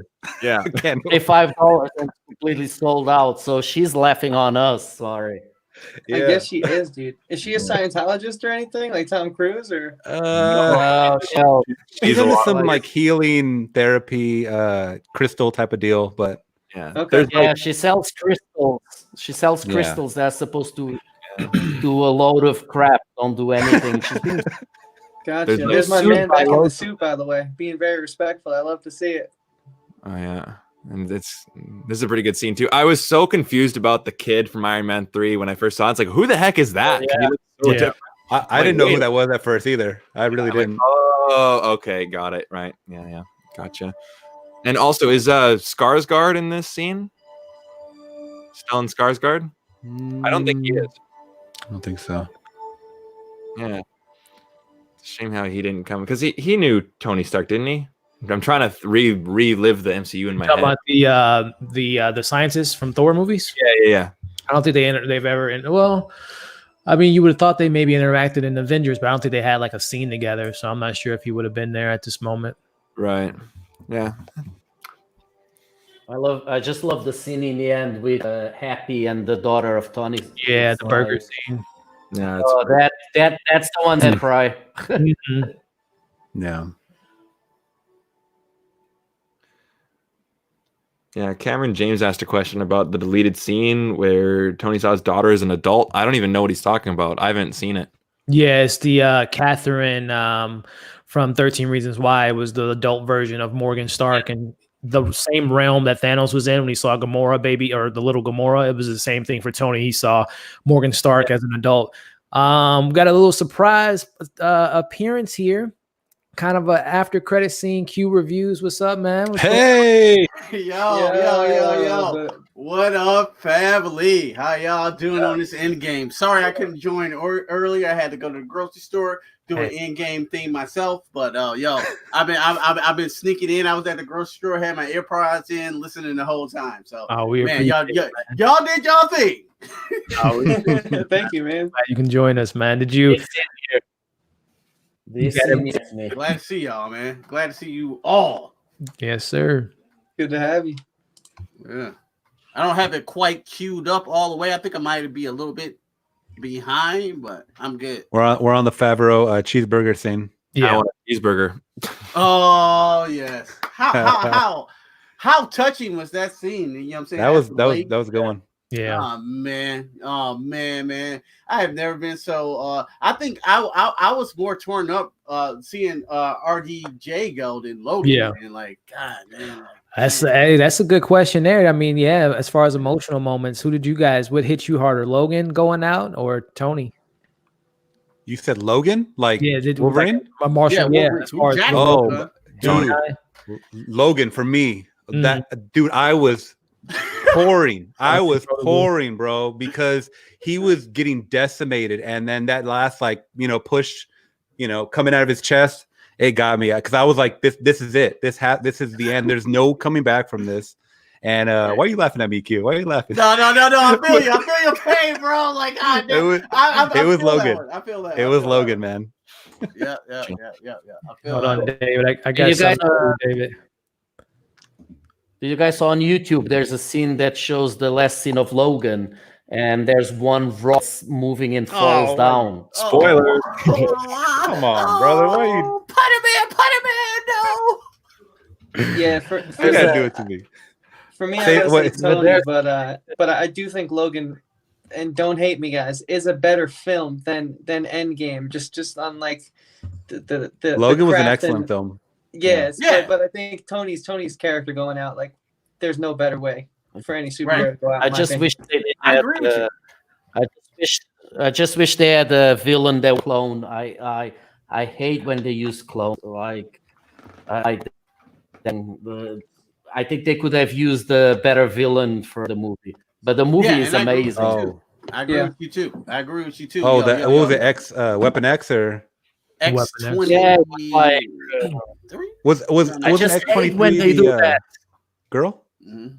Yeah, X-23 was a girl. The Weapon X was the clone version. Clone, of yeah. Yeah. But- But that was so Oh, heartbreaking. That was so heartbreaking. I hate to go off subject, but to see Professor X last living moments, to see Logan stab him in the heart, son, I was like, oh no, Yeah, that was the most. no, you know, I was like, It is Yeah. amazing. yeah, It's so funny though. Their chemistry, the Cam Pratt and Chris Oh, Hemsworth. Chris is yeah, they're great They together. are. Mhm. I'm excited to see them making an appearance in Thor 4. Mhm. As Guardians of the Galaxy. Yeah. Yeah. Mhm. This is a What a good way. too. So the next phase for most of it is going to be all galaxy, right? All galactical type of That's battle. where it's headed. I mean, obviously, we're going to be on the ground and Earth with Black Widow and Shang-Chi. I would imagine will be mostly on Earth. But yeah, after that, I mean, everything else is kind of intergalactic with Doctor Strange to Captain Marvel and so on and so forth. So it's going to get really crazy. Well, Almost- Enter. What was that on yellow? Have Black Panther, Spider-Man also. That's going to be more ground based. Yeah. Yeah. Mhm. I think that one's gonna be interesting. With Mhm. maybe Namor, maybe Doctor Doom. I think the villain of that one's gonna be very interesting. Yeah. You know, I think it's gonna be You mean very, of very Black Panther? Yeah, and Black Panther too. I think the villain in that's gonna be very. It's gonna be Namor. You think it's gonna be Namor? I think they're gonna set up. Yeah, I think they're gonna set up the Atlantids in Eternal, because in the comic book, Eternals are the ones that kind of cause it all. Right. And then, so we're gonna see a glimpse of that there, because it's the Eternals that sink Atlantis under the sea. So we're gonna see that there, and then we're just gonna get Namor on the last line on Black Panther. I think he might be the main villain of Black Panther too. It's either him or Yeah, Doctor Doom. It's either him or Doctor Doom. I would love to see either or. You know what I'm saying? Doctor Doom will be fire. But, I think Doctor Doom is. I think Doctor Doom is going to be more like Thanos in the beginning. I see glimpses of him in the background, the pieces around, but he's not going to show until later on. They're going to use him as the next big one. Next So, big one. Yeah. I think it's either him. I think it's either the big one. It's either Doom or Galactus. Yeah. Whoever. I really We're hope. talking about that. Yeah, It's going to be interesting. But to see Ga- where it but- plays. After Thanos, you gotta go Galactus. I mean, come on. I mean Thanos, then Galactus, son, and then Doom. No, Doom would be like a nice little middle piece of the sandwich. I think. Yeah. But it's in the comic books, Doom in the war, as he gets the powers of Beyonder, and he's like more powerful than Thanos was here. So you that are in there, Galactus gets defeated Silver Surfer. So I don't know. Right. I don't know. And What do you Cameron, guys think of this scene right here? What do you guys think of this scene right here? Cap saying his goodbyes and old man Cap. Good old man Cap. Man, I don't think I will. I think it's a great scene. I think Cap finally kind of takes something for himself and has that life that he always wanted with Peggy. I think it's a great closeout to this character. You have to just think about it too. I was gonna say you just have to think about it too. Sometimes, I mean, being a superhero holds on your shoulders. I mean, you're taking care of everybody else, but you're not taking care of your own self. You're not taking care of your own life. And plus, he had a life back in the past. He got frozen, you know, and he kind of lost his whole life pretty much. So going back, I mean, especially for him, was something he was not going to pass up, I think. Yeah, the opportunity to be in love. You know? And just live as a normal person.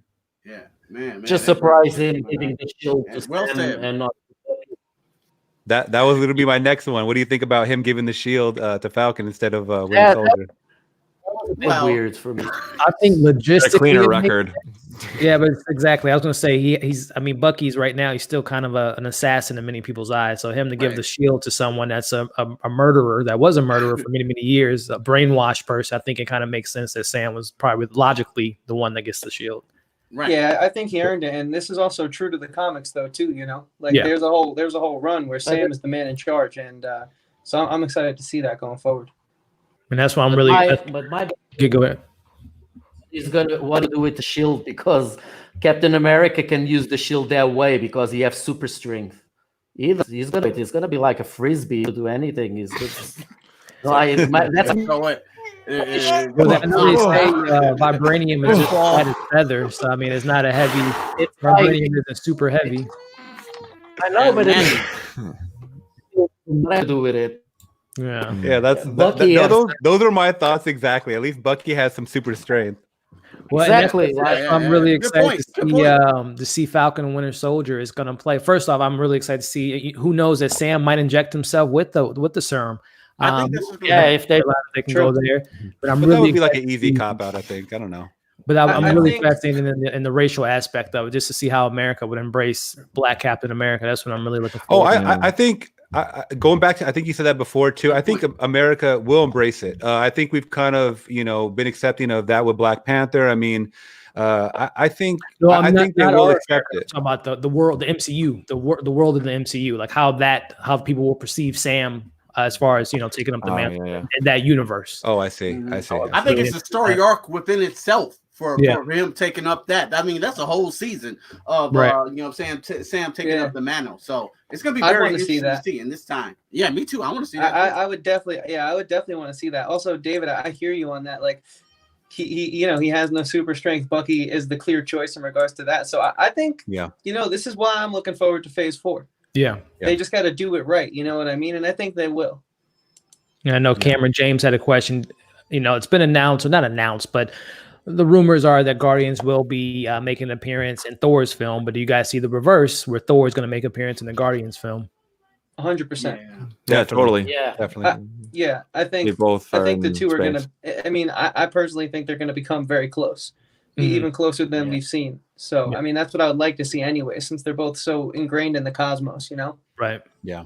And another question here from Topher. Clay, did you have, what did you have to, Brando? What did you think about that in regards to Thor making an appearance in Guardians? Oh, I think just in terms of, like, if you had to choose anyone to be in a cameo in a Guardians of the Galaxy movie, it's going to be it's going to have a lot more. Oh my God, I can't speak.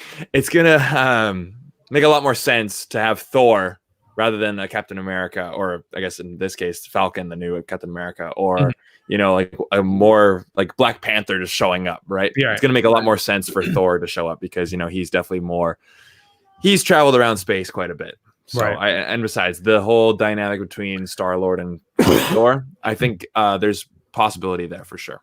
Definitely. Yeah, and the chemistry between those characters, between Thor and Star-Lord and the raccoon, and shit is hilarious. When he called him a rabbit all throughout Infinity War, it cracked me up. So I think Chris Hemsworth just fits perfectly in Taika Waititi's and the chemistry going on with Guardians of the Galaxy. Yeah, exactly. This is the best send off right here of all the MCU. Oh yeah, it's so especially emotional. When they showed. Yeah, when they show Tony, Jesus Christ, everyone in the theater was like crying and clapping. I swear. Right. I was honestly thinking about making my own version of this, but with my own personal favorite hockey team, like all the guys and like it's all those movie ideas that you think about when you're walking your dog and you're listening to music. You're like, yeah, I could do that, like because this is just so great. It's so good. Perfect. One last thing to what Q said about Thor and fitting in with the Guardians. I mean, I think they've sort of changed his tone so perfectly throughout the course of his inception, where now he can fit in with that goofy bunch, you know. Whereas like a Thor and Dark World, that wouldn't make sense. But I think they, you know, they did him in such a way where it just feels so natural and organic. So I'm looking forward to it. Yeah, I know we talked about a little bit earlier with Doctor Doom, but would you guys be into a Doctor Doom solo film versus, you know, making an appearance in an Avengers or you know, a Fantastic Four? I know at one point Noah Hawley was supposed to be writing a Doctor Doom film, and I love Noah Hawley for Fargo and Legion. Would you guys like to see a Doctor Doom solo film? I think that was the worst thing that came out of the acquisition, was that be made, because I think Noah was perfect for the story. And and again, I believe you do a good movie, you'll be a big fan. And from all interviews that we saw, a big fan of Doctor Doom, and he knows like story in the comic stuff, and what he had, the idea that he had for the movie sounded really good. There's still rumors that he's still going on meetings, and that after the success of the Joker, that he is a little bit more open up to do it. So hopefully they can move it forward, because I think that's the future. So I see the Marvel have something called Mars, and it's kind of a branch from their normal comics, and we do stuff that are a little bit more grown up, that they do like one shots, that they do alternate universe. And I think they could create something like that, an alternative like Marvel, and put like Blades, Punisher, that can be R-rated, because if you put the Punisher in the MCU, he's not going to be the Punisher. He's going to be a very low key. So I think they need to start thinking about that, because there's a lot of put there for other things. Definitely. And then would you guys, David? Would you be interested, David, Chris, and everyone else? Would you guys be interested in maybe a solo? So I don't know if you guys noticed too. Second unit director Sam Hargrave. I did see that right now, and I was like, wow, I just recognized that name. As far as a Doom movie for me, and I'm probably going to be in the minority, and I don't want to offend you, Unyolo, because I know you're a big comic book fan, but I've never been a fan of Dr. Doom. It was just one of those characters that they just kept trying to implement, and I don't know if he's in that reboot that they did. What was it, 2015 with Michael B. Jordan? Was he in that as well? Yeah, he was in that, but it wasn't a good version of him, but I didn't even watch that. Thank God, like you're better than me that I did. I think he's an amazing villain. No, he is an amazing villain, but I would not want to see a solo movie with him. But I would love to see him implemented in one of the future when they bring out Fantastic Four, something like that, where they can add him in there with maybe a couple other villains or some other things going on, in a movie. Because I feel like with Fantastic Four, we're not going to get a solo Fantastic Four movie right away. They're going to implement them in somehow. You're going to see them in a post-credit scene. You're going to see them, just a little bit of them first, and then it's going to lead on to their solo movie, I think. Right. Yeah, I agree with you. I'm going to take you on your point, Dave.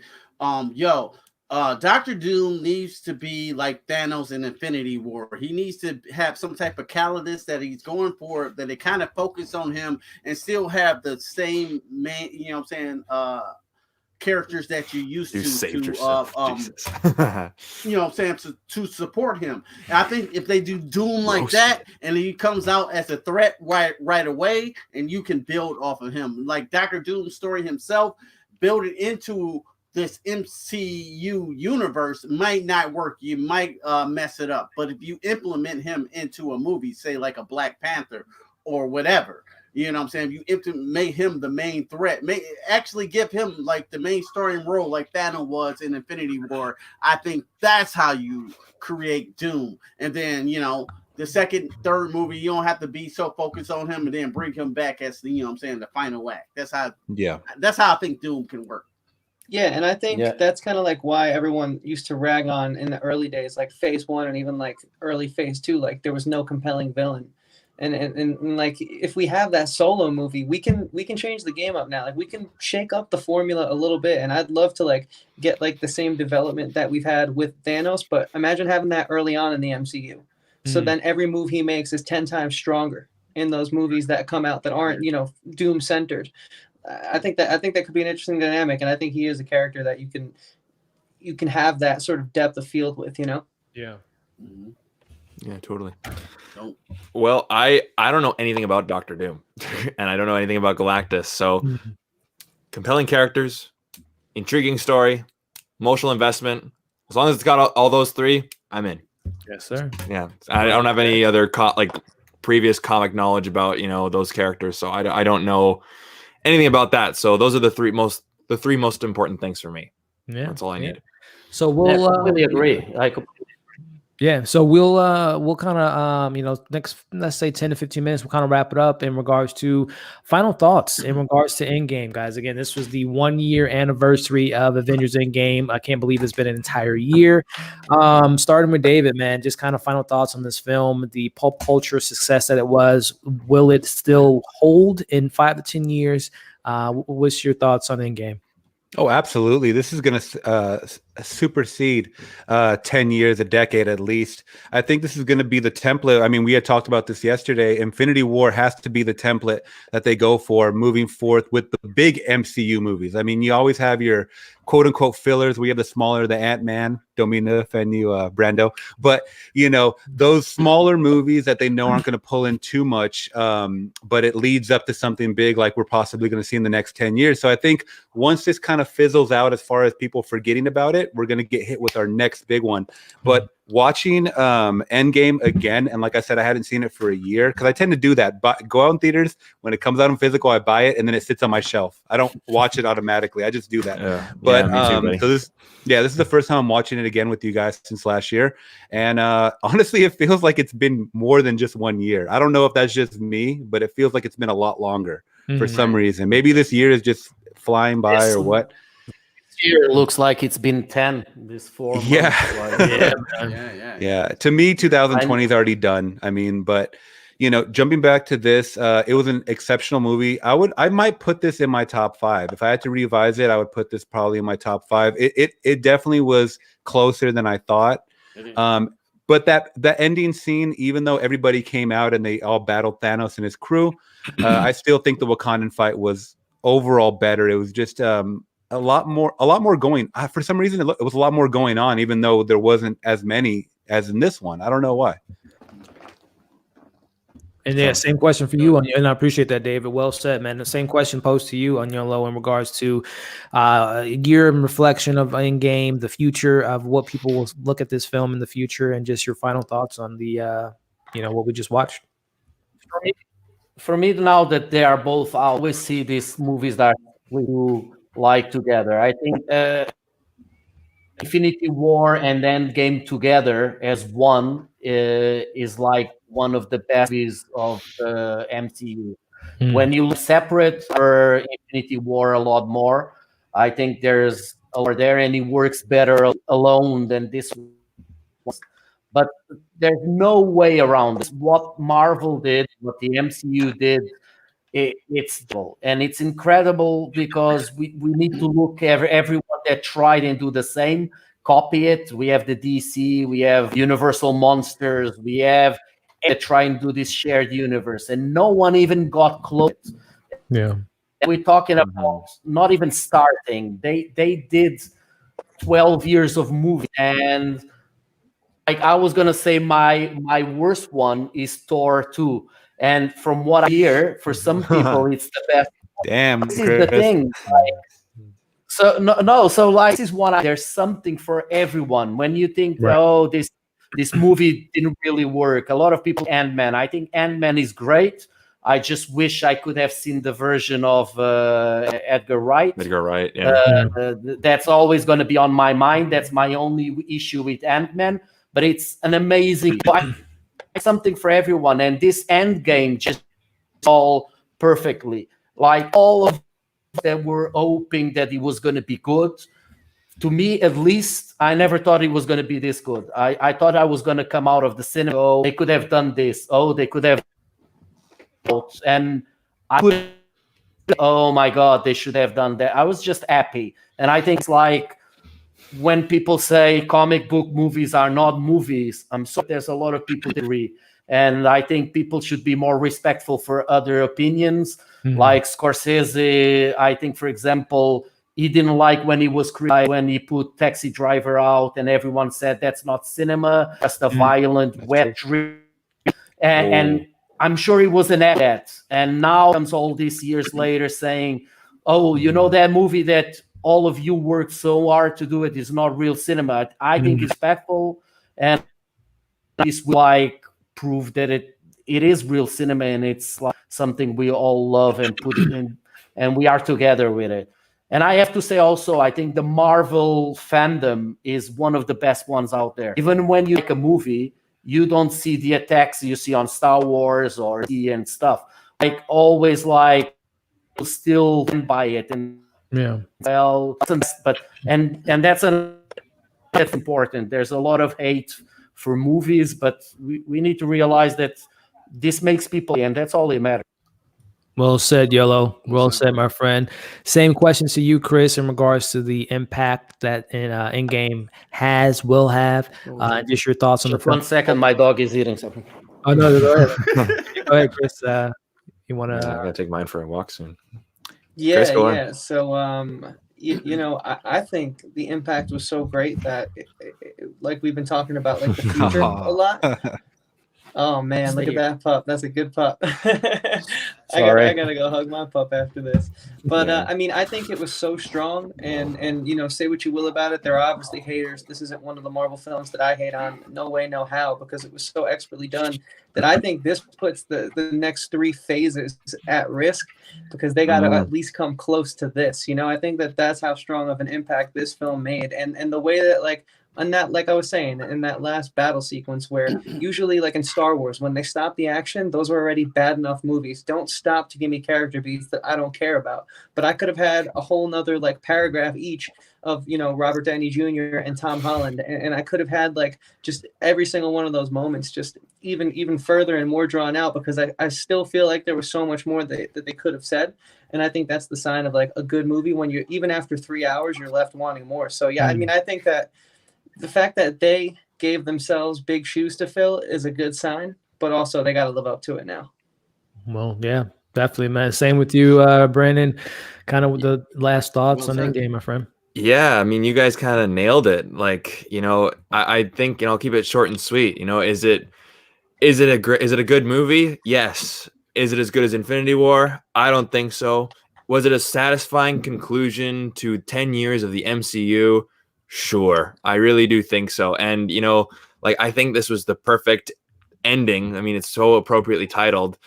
It's such a satisfying ending. And, you know, I can't give enough praise to that scene, right? The portal scene. And I mean, you just go on Instagram today and you see everyone talking about that one scene and how impactful it was, and how, you know, like, going to the theater to see this movie was one of the most influential moments of their life, right? It's pretty clear how many people this film has touched. Right. And, you know, it's going to be interesting to see how they can follow up the MCU with, or follow it up after Endgame, because like, I can't see, like, it is definitely kind of waned my excitement, because, you know, like, Endgame was that final piece, like, throughout Civil War. It's like, oh, what's going to happen next? I can't wait for this movie. And then after Endgame, it's like, okay, like that, I'm satisfied. Right. And again, like, Endgame's a 3-hour movie, which feels like 2 hours. Yeah. You know, it's everything that I could have wanted for an ending for this saga. Couldn't agree more with you, man. Yeah. And Q, man, yeah, same question, my friend. Where this stands for you, final thoughts on the film, cultural impact, and so on and so forth. Yeah, I just, to be completely honest with you, I can't even believe I made it to be alive to this point to actually see this in fruition. As a little kid and playing in the sandbox and saying, what would happen if Thanos, and they actually made a movie of it, and they did it for a 10-year span for all those movies, all these characters. I couldn't even believe.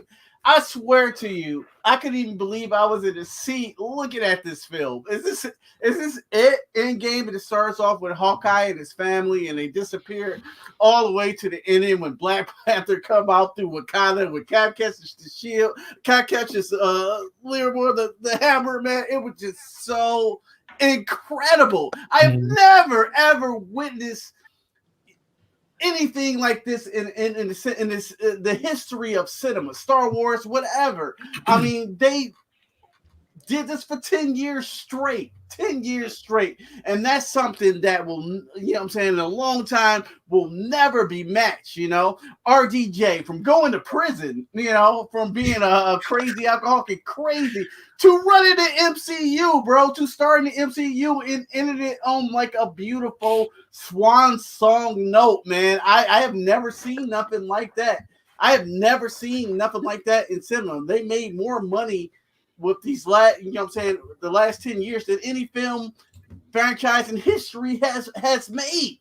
You know, this is a monumental event. We won't see nothing like this for a long time. So like I say, for my generation or whatever, I'm still a little bit older or whatever, but like this was it.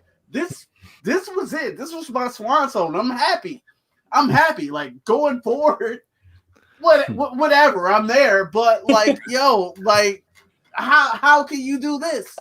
You know, how can we go? We at your RDJ's funeral, Iron Man's funeral, and Iron Man started off as like a basic regular character to Iron Man. It's in everybody's lunchbox, kids' lunchbox. They go to school, they wear the costumes now. You know, that's because of RDJ and, you know, saying the Kevin Feige and Jon Favreau. They did it. Yeah. I hope I didn't curse, you know, but no, I like it. I can feel the good energy vibrating through yeah, man, here. You are passionate, bro. That was a passionate clip right there. Yo, this is the fire in your eyes. You is it. I mean, this was it. Not a comic book thing or whatever. It's just, to me, to see this come from fruition, from being a little bitty kid, you know what I'm saying? I was a Superman fan, you know what I'm saying? Then I got Marvel, to see this at the end and be in the theater. Well, I don't even know people. I'm like high-fiving people behind, like, yo, do you see that? You caught that? To be able to somber note, man. Endgame holds a special place in my heart, and that's the reason why it's the #1 film ever in the history of movies. So, and that's how that's something that's something that people don't realize. Like for older, like we had like crappy comic book movies. It was like probably the first Batman was the only one that we went, oh, okay. And people now get 2-3 movies like this a year, still complain like with things like, how did Iron Man got that suit because the other one was oh, come on, just like don't think about that. When Star Wars, there were stupid things in them also. No one cared. No one discussed it so much. Now, all over the internet, we go and nitpick on everything, and we don't realize how lucky we are. It's like just 20 years ago, I would kill for Thor. That's how much I wanted it. So just I mean, well, so you guys couldn't have said it better. You know, as we kind of talk about, finish up this last little segment on final thoughts of Endgame, you know, we can just, you know, they say men lie, women lie, but numbers don't. So, I mean, we look at the numbers here, guys, and I mean, just reflecting off of what this film did, you know, 858 million domestically, over 1.9, you know, internationally, and 2.7 billion worldwide, 357 opening weekend. Wow. I mean, the numbers speak for themselves. You know, it's as we guys said, so adequately, so well spoken in regards to the MCU and the, you know, this final chapter. I think, you know, kind of my final thoughts. Let's look at the reverse on this. If this film would have failed, how epic and of a disappointment this would have been. If people would have walked out of this film disappointed, this would have been 10 years leading up to just something that would have disappointed people. So, I mean, I think, as you guys have said it, are, you know, the actors, everyone that put in the work and the character development over the 10 years, the producers, the writers, the Russo brothers, Kevin Feige, you know, Bob Iger to an extent for Disney. I mean, they just, all the pieces had to come up together. Yes, there were some stumbles on the way to Endgame, but the finale, I think we can all say they stuck the landing. So, very, very happy to see that it stuck the landing. And the final thoughts before we head off, and we talked about it yesterday, but just want to hear Yolo's thoughts on it, and again, hear you guys' comments on it, as well as final, as far as, you know, we're now past Endgame and we're now looking into the future. So speaking of the future here, guys, I know we spoke about it yesterday, but I would still like to hear you guys' thoughts on this is the TV shows and the movies coming up in the future. Starting off with, we got Brandon here, man. Just again, whether it be movies, shows, as far as this list of things in front of you now, man, what really got your blood pumping and you're excited to see? Yeah, like if I had to choose one, it'd be Doctor Strange, only because, bringing back Sam Raimi, like that's the one kind of creative decision where it's kind of head turning or a bit like, okay, all right, that's kind of got my attention because, I think just from a story standpoint, Endgame was like the perfect conclusion, at least for my own personal, hype machine, where if I see these and all I hope for is that when they come out, they get good reviews and, there's great characters and an intriguing story, like, and I'm emotionally invested. And then, that's all I can really hope for. In terms of like my own personal hype, I'll have to choose Doctor Strange. That'd be my pick. Yeah, same with go ahead on YOLO, man. Out of these list of shows and films, what are you excited to see in the future? Well, the first thing I hope is that the TV shows are not connected, because I think it's going to be hard for a lot of people. For example, Portugal, we still don't Disney Plus. So it's hard if they really link things there, and I need to watch a TV show to understand what's going on in a movie. I hope they don't do that, because it's not going to be for a lot of people. But from all of this, because I'm a big fan of, I want to see what they do with Blade. I think Blade is one movie that I really like. I know it's cheesy as hell. That's scene in the disco with the blood coming out, and still one of the best openings. So I want to see what they do with Blade, and I'm really curious with that one. But of course, Doctor Strange, knowing Sam Raimi is going to come back, is one of my favorite directors. What he did with Spider-Man was amazing. He's going to bring Tobey Maguire. He's going to bring all the Spider-Mans to kind of do the multiverse. So a lot of curious things there.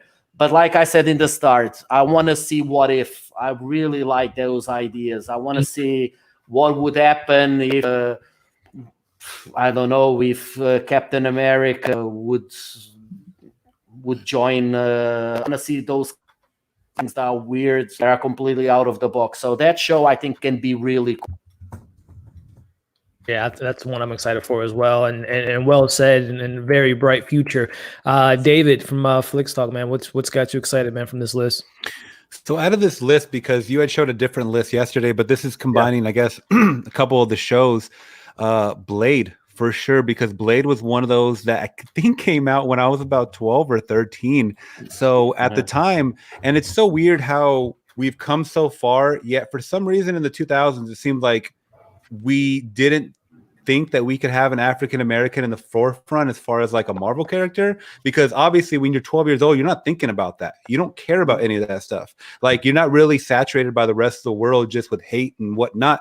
So I saw Blade as just a badass character, and I grew up on horror movies. So just jumping into Blade with vampires, I just saw that as its own movie. I love the intro scene with the rave, with the blood coming down. I loved, was it Steven Dorff as was it Brad Dorff or Steven Dorff as Steven Dorff as the villain of that one. I thought it was cool. Other than the bad CGI, it was an excellent movie, and I can't wait to see. That's why I love them taking some of the older properties and doing them now, because you have the technology, you have the money behind it to just make these movies awesome. And I think that's a character that would really go, especially in the world of the anti-hero now with Deadpool, with Logan passed away, but he was still always kind of like this like villain that was like not really a superhero, but he was always had a chip on his shoulder. But things like the Punisher and stuff. You have these anti-villains, Morbius coming out. So that's similar to a Blade character, but I'm really, really glad that they took a chance on that property. And this is not an MCU property, but Spawn coming out. I would love to see Spawn finally get picked up by a studio. I don't know if it has yet. The latest I heard about it was that they have. I think it was Jeremy Renner and Jamie Foxx, right? On that. Jamie Foxx is Spawn. They're making the movie. It's gonna be directed by the creator of Spawn. Exactly. But I think they said Jeremy Renner was a part of that as well, too, right? He was going to be a co-star or something. Anybody know about that or? Yeah. No? I heard Nah, about it. this is news to me, but I'm excited. I love Okay. reading the Spawn comics, so I'm excited. Yeah, For sure. yeah, same here. But just taking that goes back to my point of just bringing back those old characters, those old properties, and just with this new money that we have, basically, and new technology, and just seeing how they're blowing up at the box office. I think those kind of characters have a new audience, you know. So Blade, my short answer is Blade. Sorry. No, I love it, man. Mahershala Ali and seeing what they do with that is going to be fantastic. And we talked about it yesterday. It's not going to be, you know, R-rated like we got with Wesley Snipes, but there's still things that they can do to incorporate the supernatural aspect of it. So yeah, and I love Mahershala in Alita. I think people always forget about Alita. Battle Angel is one of my favorites that came out a couple years ago. So it's whatever. You know, I like really I love Alita. really love it. Yeah, I was hoping for a sequel. We're gonna get it. Oh yeah, yeah. We'll see what happens with that. But and same question to you. Bringing it over to you, Chris, in regards to the list of films here as far as excitement level, my friend. Yeah. So as far as what we said about Loki in the middle of the live stream, that certainly was like the first concerns I've had for the show. But I want to do a little more research. I've taken the past 2 hours to sort of think about my feelings towards that show, and I'm definitely not as excited as I was, but I'm certainly still going to go into that show because I love that character and I love his arc. But on the big screen, I'm glad you asked me again because, yesterday I said Shang-Chi. I love Simu Lee. He's one of the leads in this show called Kim's Convenience that I love. And I think it's going to be exciting to see him outside of a sitcom. But I mean, I don't know why I didn't say this yesterday. I think it was just like the shock and awe of Infinity War still hitting me. But like Thor: Love and Thunder, that's my guy. It's gonna be a good one. I feel it. Yeah, Christian Bale and Natalie Portman returning, and we talked about it in the live stream with, her being Lady Thor and, maybe Beta Ray Bill making an appearance. I mean, there's a lot of, I don't know if you've followed Taika Waititi, but he said there's going to be space sharks. This film is going to make, and he said Ragnarok look like just like a regular film. So he's going to go nuts, bananas. I can't wait to see it. So that is everything I wanted to hear, Elliot. Yeah. So, same with you, Q. Out of this list, and I guess just put a little spin on it. The most anticipated movie and most anticipated show. What are you excited for in the future of the MCU? Mm-hmm. Yeah. As I look at this list right here, it's so unorthodox. You know what I'm saying? It's like a boxer on his left foot. You know what I'm saying? Trying to, hit that jab. But this left jab could be a killer with all these movies. When I look at, Falcon, Winter Soldier, Loki, What If, WandaVision, Hawkeye, Love and Thunder, Shang-Chi, like this is so unorthodox that I think it might work. You know what I'm saying? I think it might work. I think WandaVision might be fire. I know, like if I had to bet on it, I know that What If series, like we're gonna be intrigued every series, because that's just gonna be fire. RDJ is gonna come back, you're gonna get all those good voiceovers. But when I had to put my money on those, what they gonna do with Blade now? Mahershala Ali, 2-time back-to-back Academy Award winner, man. Son, for Moonlight and Green Book, which he was firing both. So what are you gonna do with Blade now, son? I'm so excited to see what he's gonna do. He's a little older now playing the character. I guess he's gonna be about 46, 47, when it comes out. I don't care. Yeah. What are they gonna bring to this property, to this movie? That movie's gonna be fire. And and the crossovers for different from Sony to the MCU and all of that, it's gonna be very interesting with the X-Men coming in, Doctor Doom, all our favorites, man. So I'm hyped for all of them, but give me that Blade, give me that Falcon and Winter Soldier. Let's see what that's about. Let me see what Loki is about too. That sounds interesting as well. What is Loki been doing since he disappeared with that Tesseract? So I'm excited. I'm excited. I'm still glad to be alive after Endgame. You got me hyped, man. And I didn't mean to change up. I just found this was more of an updated list of the films and shows that are coming in the future. So we didn't, She-Hulk, Moonlight, and so on and so forth. Those and Black Panther 2 and Captain Marvel 2. So this is the future, guys. This is what we're looking at. I don't know if this is as updated as it should be. It looks kind of some of these dates are. Let me see. Either way, as far as the future, as far as this future goes, as we can see here, we're getting maybe it looks like 4 films in 2021, 4 films in 2022. So we're going to get 8 films within the last, within an 18-month span. So that's, and then plus the shows. Real quick, this goes back to what Unyolo said too, is that people are very unappreciative. I mean, they don't need to give us this many movies every single year. I mean, after Endgame, they could have waited a couple of years and we still would have been satisfied. Yeah. But it's just people get so greedy. So it's like, okay, let's just push out Far From Home. Let's just push out, just keep them coming. Just push out Disney Plus stuff. And then, but it doesn't need to be like that. I mean, at least for the true fans. But I understand the nature of the beast. You need to make money. You got to have something coming out every single year. And I think 2020 looks the skimpiest. I mean, you only have a couple of Marvel product lines. I mean, coming out, Black Widow and Winter Soldier. So is that still slated to come out? You got WandaVision as well. So those are still slated to come out on time, right? The August and December this year. We'll see, man. I mean, as we all know, with COVID-19, things are getting pushed back, and I mean, we'll see what we'll get in 2020. But I mean, go ahead. Talking about the guys saw the MCU TV show. There is some guy that just the whole movies of the up to now into TV. I didn't catch that. Yeah, Yolo did. Well, okay, there's a guy that picked up a guy that's just a fan of the, and what he did is he picked up all movies until Infinity War, and he cut them all in a TV it's like TV shows, mixing them to. It is amazing. Oh, I see. You guys need to check it out. Gotcha. I send the link. I send the link there on the chat that we have here. Yeah. But if you guys check it out, it is amazing, and Disney should buy this from this guy on Disney Plus. It's you can watch it all there, and what he does, like first episode, for example, you have Captain First Avenger, Iron Man, and Incredible Hulk all mixed. It works so well as a TV show. It's unbelievable.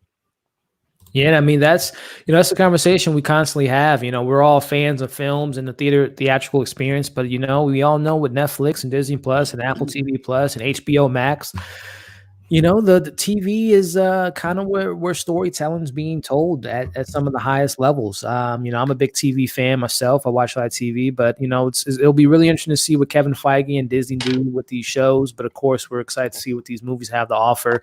And again, the future's looking bright for the MCU. So we'll wrap this up, guys. Again, I can't be more appreciative of you guys taking the time to come on the channel and talk about Endgame and celebrate this film and give you guys his thoughts. Again, guys, for everyone in the chat and that's still on the stream, follow these guys' Instagrams, subscribe to their channels. As you all can see, they're very intelligent. They have a lot of great opinions. They have some great taste in films and great thoughts. So definitely subscribe to everyone's channel. Follow them on their social media accounts. But we're going to go ahead and wrap this up, guys. I'm going to have starting off with Yolo. If you want to tell the people where they can find you, what's next on your slate. I know you have a project in the works that we probably can't talk about, but if you want to just let the people know where you're at, where they can find you and all that good stuff, my friend. So we are in Instagram. It's a new movies. Well, we have just review every movie we like, and then we all make lists of like things for studios, favorite movies for each genre. We like trying doing make like of every. If you see the light moving, it's my dog. I doesn't fall down. No worries. Just wants to go out, starting to try and get my attention. So yeah, we just talk about movies. We started just to have something to do together. Community was incredible that we just found many people that we love to talk movies with. So we just started this just for us, but we have more and more talk and say movies they love, and that's pretty much what we do. Awesome, man. Well, we look forward to more of your awesome content. Again, he has one of the best, Instagram accounts. He does a lot of group projects, which I love, and I love him and his daughter's opinion on films, and they're just great people. And I'm glad I was able to have you on tonight, my friend. So yeah, David, We're going to have you up next, my friend, in regards to where the people can find you, what's next on your slate, as far as content we can expect from you, and all that fun stuff, my friend. Yeah, definitely, man. So all my information is just down below. I'm not going to say it. There's just too many. I only have an Instagram and a Twitter, but you guys can find me on Flix Talk or Flix Talk Podcast on Twitter. But yeah, on my channel, the short and skinny of it is we just do reviews. Well, I just do reviews. It's just me. Sometimes I'll have guests, a couple buddies coming in, and I'm going to have more with you guys, just watch alongs, because I really did get into watch alongs thanks to Elliot from Movie Files. So thank you for that. And yeah, we just do movie reviews, mainly the ones in theaters. Obviously you can't watch them now, but just stuff that comes streaming, VOD, Netflix movies, Hulu originals, stuff like that I really enjoy. But I like to do a lot of vlogs and out and about. It's actually pretty crazy. I went to a Big Lots and they were still selling DVDs and Blu-rays. I couldn't believe it. I had to buy some up because they were hella cheap. So I like to film like little things like that, just kind of budget friendly, or dollar, Blu-rays and stuff you can find, just cool out and about stuff. And that's what you can find on my channel. So if you like to talk movies, make sure you guys follow me on Flix Talk. Awesome, man. Yeah, I watched that video. You got was it In the World or Shaun of the Dead on SteelBook for like $3 or something. Yeah, and that was a SteelBook. $3 for Shaun of the Dead. Well, I'm sorry. Yeah, well, it was actually $5. It was actually $5, but it was an edition that I did not have. I have the Blu-ray, but I was like, dude, Big Lots, you got some gems on your hands for sure. I don't know if you guys have that up in Vancouver, but yeah, it's like no, it's called Big Lots. I don't know if you guys have that up in Vancouver. No. Oh, we got Big Lots in Michigan. Yeah, the hood. Okay, it's kind of like a discount store where you can just get from toothpaste to food to furniture. Like they have everything. They got the best snacks, son. If you want movie snacks, go to Big Lots. Yeah, we have stores similar to that, but they're not called Big Lots. But yeah. Right. Okay, right. I got you. Awesome. So yeah, we appreciate that. Again, make sure to subscribe to Flix Talk and follow him on Instagram and Twitter. One half of Talkin TV podcast. We got Chris joined us yesterday and today. Where can the people find you and Dom's channel, and what can we expect from you guys next, my friend? Yeah, so you guys can find us right there. See, it says it at Talkin TV Podcast. That's on Instagram, on Facebook. Basically, we upload daily and we do all different kinds of content. We have our long form podcast each week, which is just sort of like a deep dive into said topic of the week. That's usually like the big thing. But we're also, we've been inspired by Elliot and Flix Talk and BrandoCritic and all you guys. So we're going to start doing short form content. I'm going to be throwing up a video on Afterlife Season 2 in the middle of this week. I have a bunch of other things planned. Dom's going to start doing some video essays. So you can check it all out there. And I also make music. I also have another podcast. So if you find our pages and you connect with us, you'll be able to find everything that we do, that I do separately, that Dom does separately. It's all there. It's all nice and easy and linked. And Elliot, man, thank you again for giving us something to do this weekend, something incredibly fun. I feel like I learned a lot. I had a great time, and I'm always down to collaborate. You guys all got to come on our channel at some point, and it was great to spend some time with you guys this weekend. Totally down, man. That's what it's about. Thank you. Great. Embracing each other's content and supporting each other's content. So I definitely love to have you on, Chris. And then Q Reviews out in Michigan, man. I'm glad you was able to come in fourth quarter, Kobe Black Mamba style, come in clutch. I appreciate that. No, man, no problem, man. And also appreciate those super chats, man. It's really greatly appreciated. I appreciate the support, my friend. But if you want to let the people know where they can find you, what you're about at your channel, and what can we expect from you next? Yeah, well, once again, Elliot, thank you so much for having me on. I kind of snuck in, you know what I'm saying? I see this was going live, like, yo, I gotta say something about this, you know what I'm saying? If I just could just say something about this, thank you so much.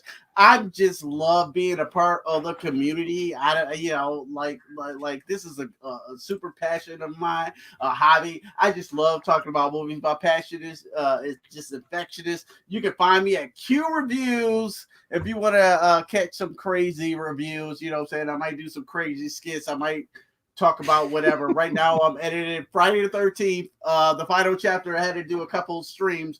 So that stopped my editing process. But, I'm always here to talk about movies.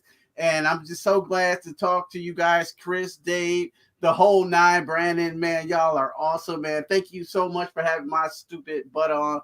And I hope to see you guys soon. Thank you. Awesome, man. Awesome. Well, again, guys, if you're not already, give these guys the support, subscribe to their channels, follow them on Instagram, follow them on Twitter. Like I said, as you can see, they are great personalities. They have great opinions and they're awesome people. So definitely support them.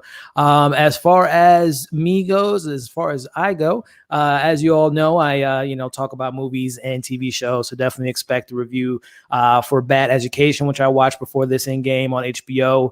Got episode 3 of Run.